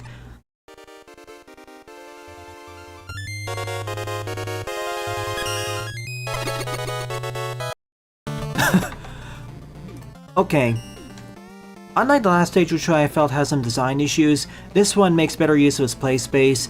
I could have finished this in at least half the amount of time if I knew what I was doing, these interactions, and I went through it at least once. It is more tightly constructed. Like, the earliest Zelda games, like the NES ones, were made way more cryptic. Even the NES one, even the SNES ones, even A Link to the Past could be a bit cryptic, but yeah, this is way more in regards to like the this is more in regards to like the 3D Zelda games with its shortcutting and with better direction.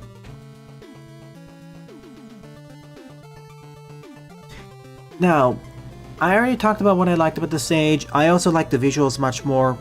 Like, it's a neat idea of taking like a... It's called the Tower of Hera, and initially I thought this would be more of a fire-air stage. It's more purely an air level. You know, we have earth, air.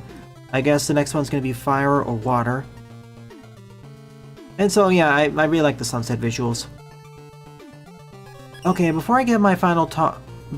Those are my overall thoughts on the stage. Good job. Honorable mention the episode.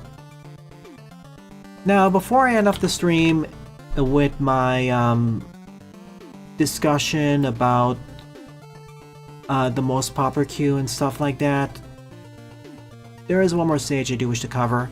Just give me a moment.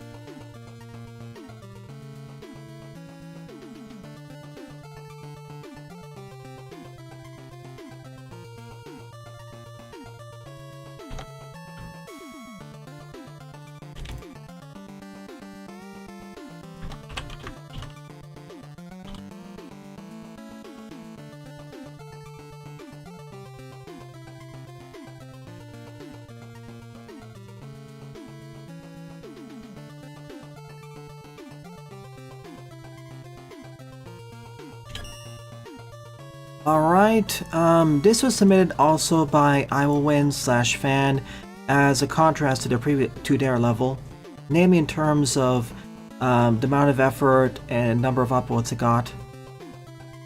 So the seventh and final level of the stream is I Made This Level While I Was Drunk by Most of Cuba, 78 plays and a score of 39.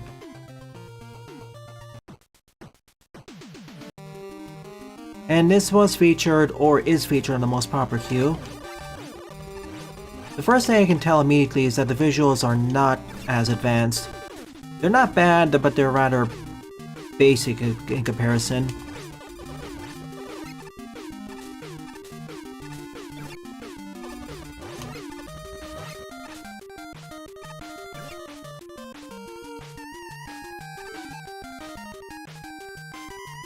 Go ahead, Buster.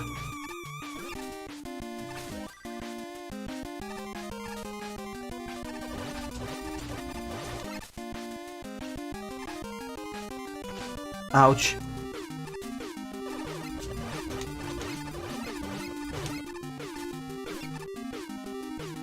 Well, the things I... Bye!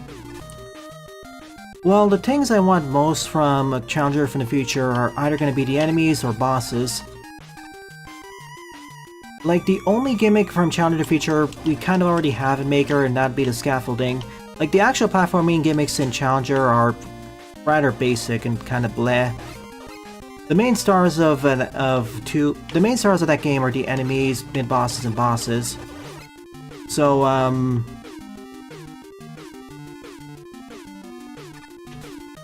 may want to close up that wall up there. Yeah, for a level that was made with a drunk, this beats out numerous other levels submitted in Maker by more sober people, I guess.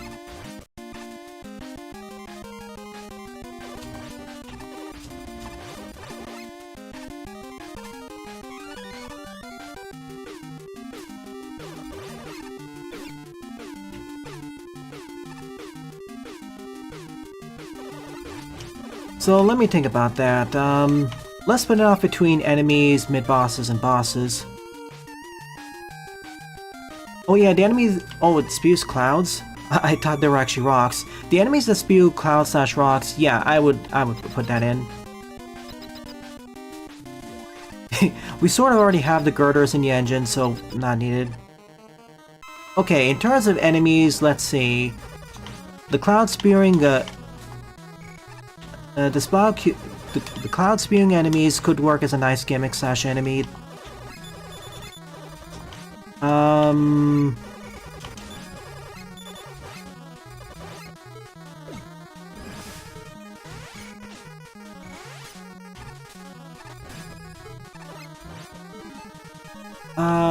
The other enemies I'd like to see would probably be the Fat Tools, because well, we need more Met variants. They're iconic. I guess also the Butter Droids.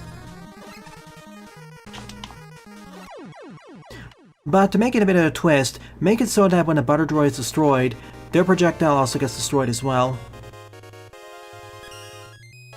And I guess the walking killer bullet that charges at you, maybe.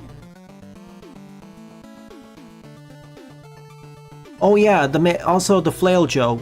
Sure, we need more Sniper Joe variants. And what makes that Joe variant different is that they actually aren't guarded, really.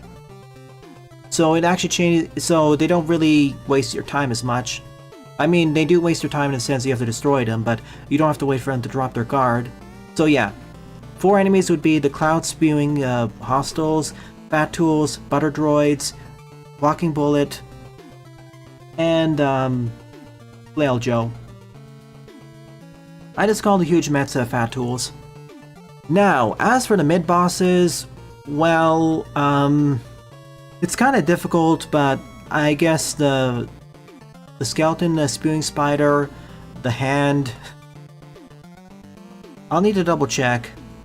As for the boss fights, of course, Camusa Man. Well, Camusa Man's a definite one.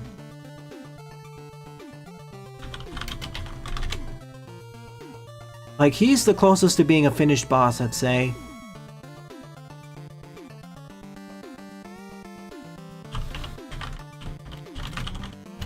he would need at least number of tweaks. As for the other bosses, well, I would say Rockman / Mega Man Shadow, but he's a final boss, so he would need to be tweaked differently.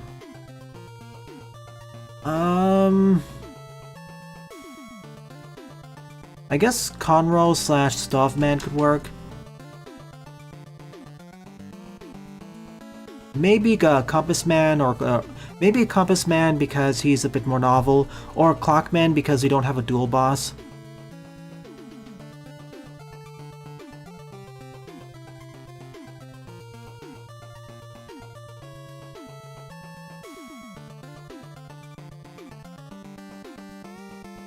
Oh, Lance Joe? Okay, yeah, that would work too. I forgot about his existence. Put him in too. Oh yeah, well, that's for boss fights. As for special weapons, well, I would say put all of them in, but the main things I would like are the Vulcan, Flame Shower, well, Vulcan, Flame Mixer, Barrier Wind, and, yeah, those 3/4.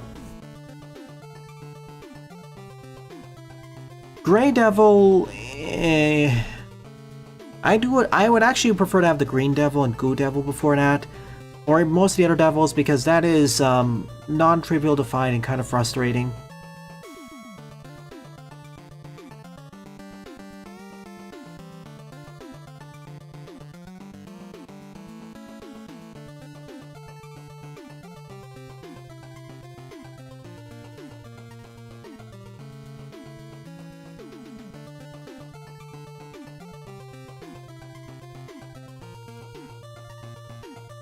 Oh wait, isn't that the one where each splits into 4 copies of himself?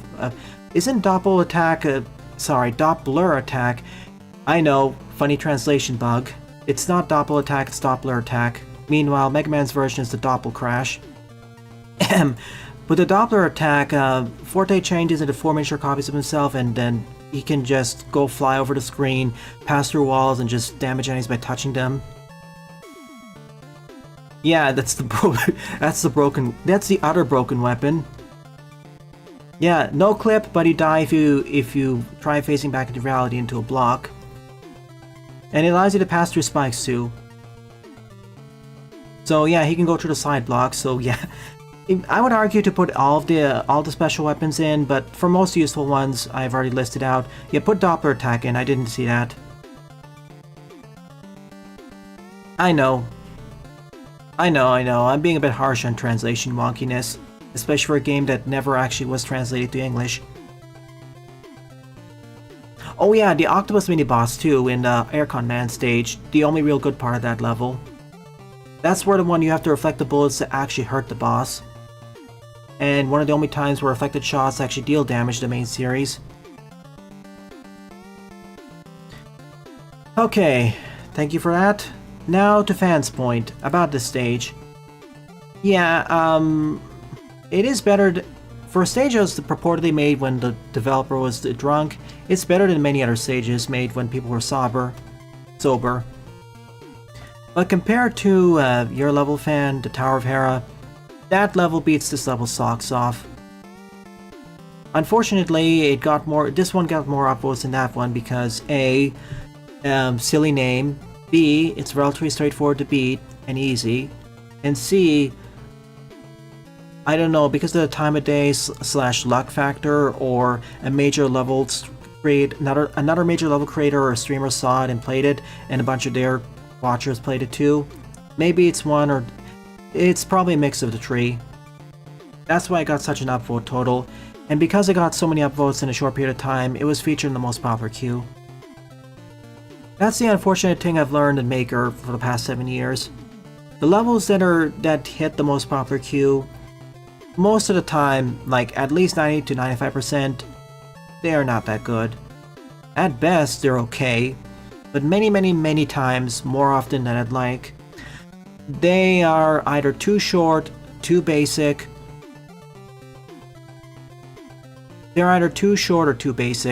It's one thing to have a jokey showcase of a bug, or like just one boss fight with a novel setup, or just an S-post. There are just so many basic levels which barely stay their welcome, or just barely utilize their gimmicks or mechanics or enemies, and the visuals are just bleh. But unfortunately, especially in this day and age, much of the community that would have preferred the more involved levels have left for other pastures. This game is over 7 years old after all.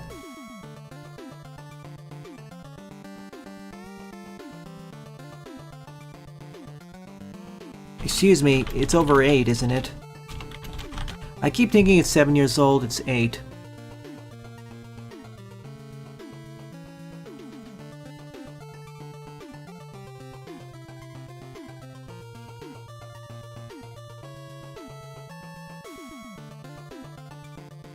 So yeah, this is why a lot of quote-unquote lower effort levels end up being in the most popular queue.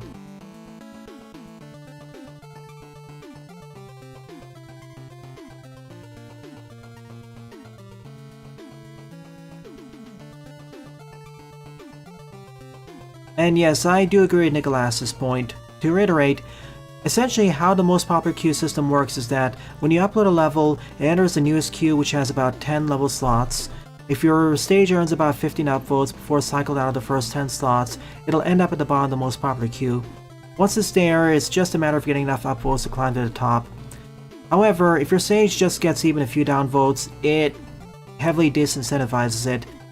It heavily counteracts your upvotes. It's not one-to-one there, meaning that your level dips down and gets cycled out faster. Like, from my perspective, my only real issue with your stage, fan, is that it doesn't properly showcase how you can use the bomb ability, the hyper bomb, namely that you can launch the light blocks upwards by using it. The good Zelda games, when they give you an item, immediately in the same room or the room following it, they showcase the main abilities for using it. And most importantly, they showcased what important features of that item you need to know about in order to beat the dungeon. Sure, they may not showcase every interaction that your new shiny dungeon item may have out in the dungeon, future dungeons, and the overworld, but at least they teach you about everything you need to know to actually beat the current dungeon, and perhaps subsequent ones.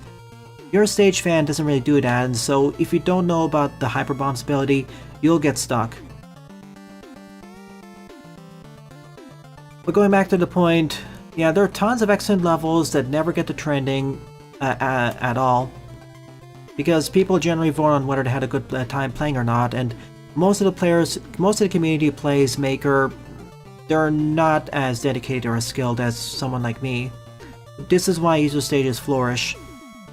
This is why easier, more basic or jokey stages flourish and enter the most popular queue, even if they're not well designed. This is why even if you build an absolutely amazing stage, but it's difficult, it's not going to get that many upvotes. See, for example, some of the patio stages. But Lepatti's lucky enough to be whose levels to be played by more popular streamers, me, Mega Marino, and a bunch of others. It is a bit unfair, but as you know, what is popular does not mean something being popular isn't good, and vice versa. Again, the average skilled Mega Man Maker player is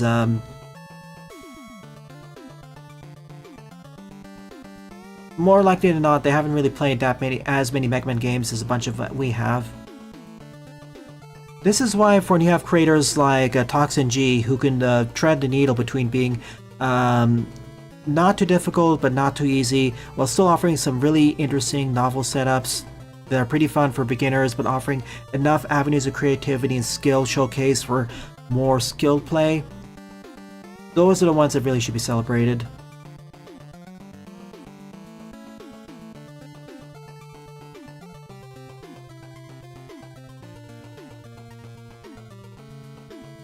I'll say this, and looking at some of your DMs, fan, if you're disaffected by your levels not really reaching that much time in the limelight or not getting as well recognized, I think you should de-emphasize the amount of time you spend on Maker or take a break. It seems like it's really impacting your happiness and health. I do agree with your statement that there's little to no point in creating content if you don't have a community to enjoy it. But remember, most of the time, especially when you're making something especially when you're taking time out of your day to make something and you're not being paid for it, your audience should be first and foremost yourself, and then expand out of that. If you want to promote nowadays, if you really want to promote your levels, you need to promote them to other Mega Man Maker streamers, level designers, or even on the official server. Don't just rely on the new queue for getting upvotes. It's too unreliable. And the reason why good creators are leaving Maker is, well, the game's getting old. It's like 8+ years old. It's lasted much longer than anyone has expected with the semi-regular update cadence, so it's understandable. People are going for the new shiny things. Nothing lasts forever. But thank you for listening to my TED Talk, everybody. If you want to make more Zelda levels, I'd be happy to play them. If not, well, this was a good solid ending.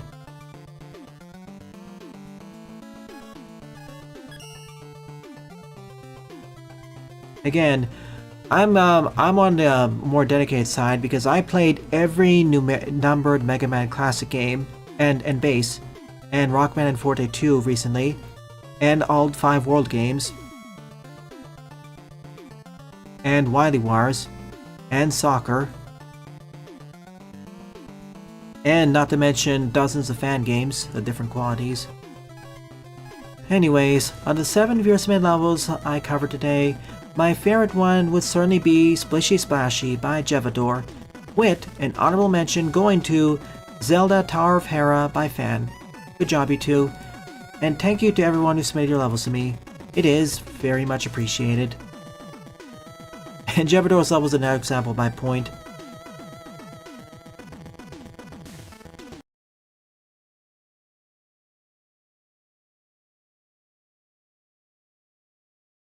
So, with all that said and done, it is time for the art showcase. Artwork of the zombie Koopa from the Koopa Infection AU. Again, with some minor changes to design, this wouldn't be out of place in something like a Mario and Luigi RPG game.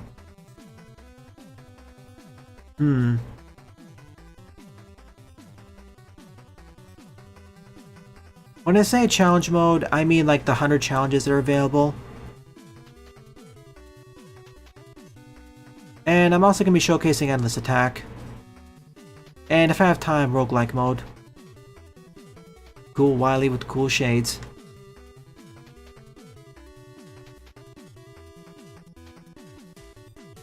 Prior of the Daytree incident of the Koopa Infection AU, Professor Egan managed to make Mario take a shower for keeping off the infection until another 12 hours for the stage's progression. Egad ordered Luigi and Goichi to clear out the trash at Peach's castle to keep out the infection. Meanwhile, Peach went on her own. She had an idea to stop this. My clear suggestion, Oscar, is please proofread your stories. Like, it has some pretty obvious grammar and sentence issues. Luigi sleeping. Discord, come on. Hello? Hello?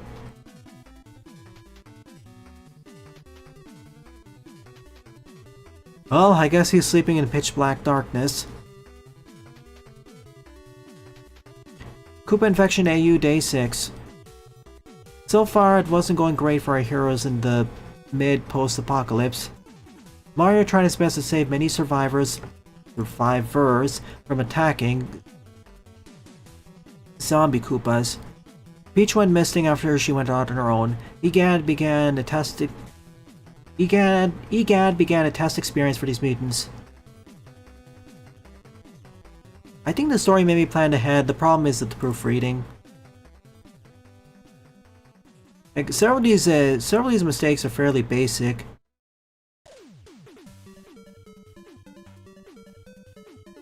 Music playing in the background is from Mega Man W's OST. Thank you, Manubi and friends.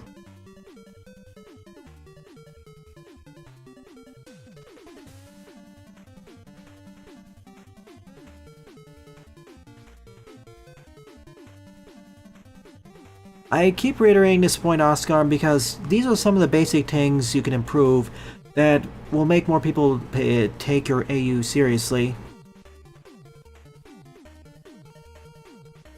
Like, I could criticize, for example, some of the roughness with the art, but when you have stuff like the stories, seeming kind of amateurish with the proofreading, it harms it more.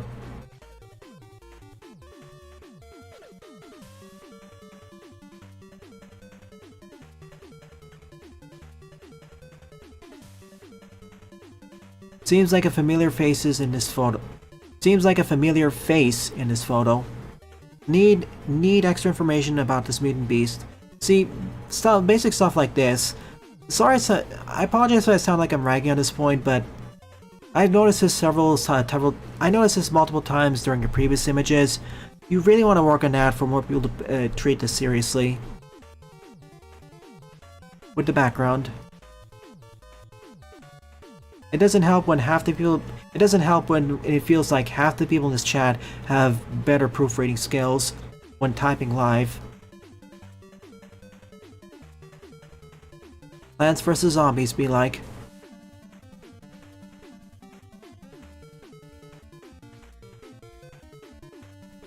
And this concludes the art showcase and subsequently the stream. Thanks for watching, everybody. Thank you to everyone who either submitted levels, submitted their art, or simply participated in chat. It's thanks to your continued support why I continue to produce videos and streams for the channels. It's really appreciated. So, if you're enjoying this or any other content from the channels, please rate, comment, favorite, and or subscribe, as they all help it out. Don't forget to follow me on Blue Sky and Mastodon as well, and join the Discord server, as I regularly post updates there.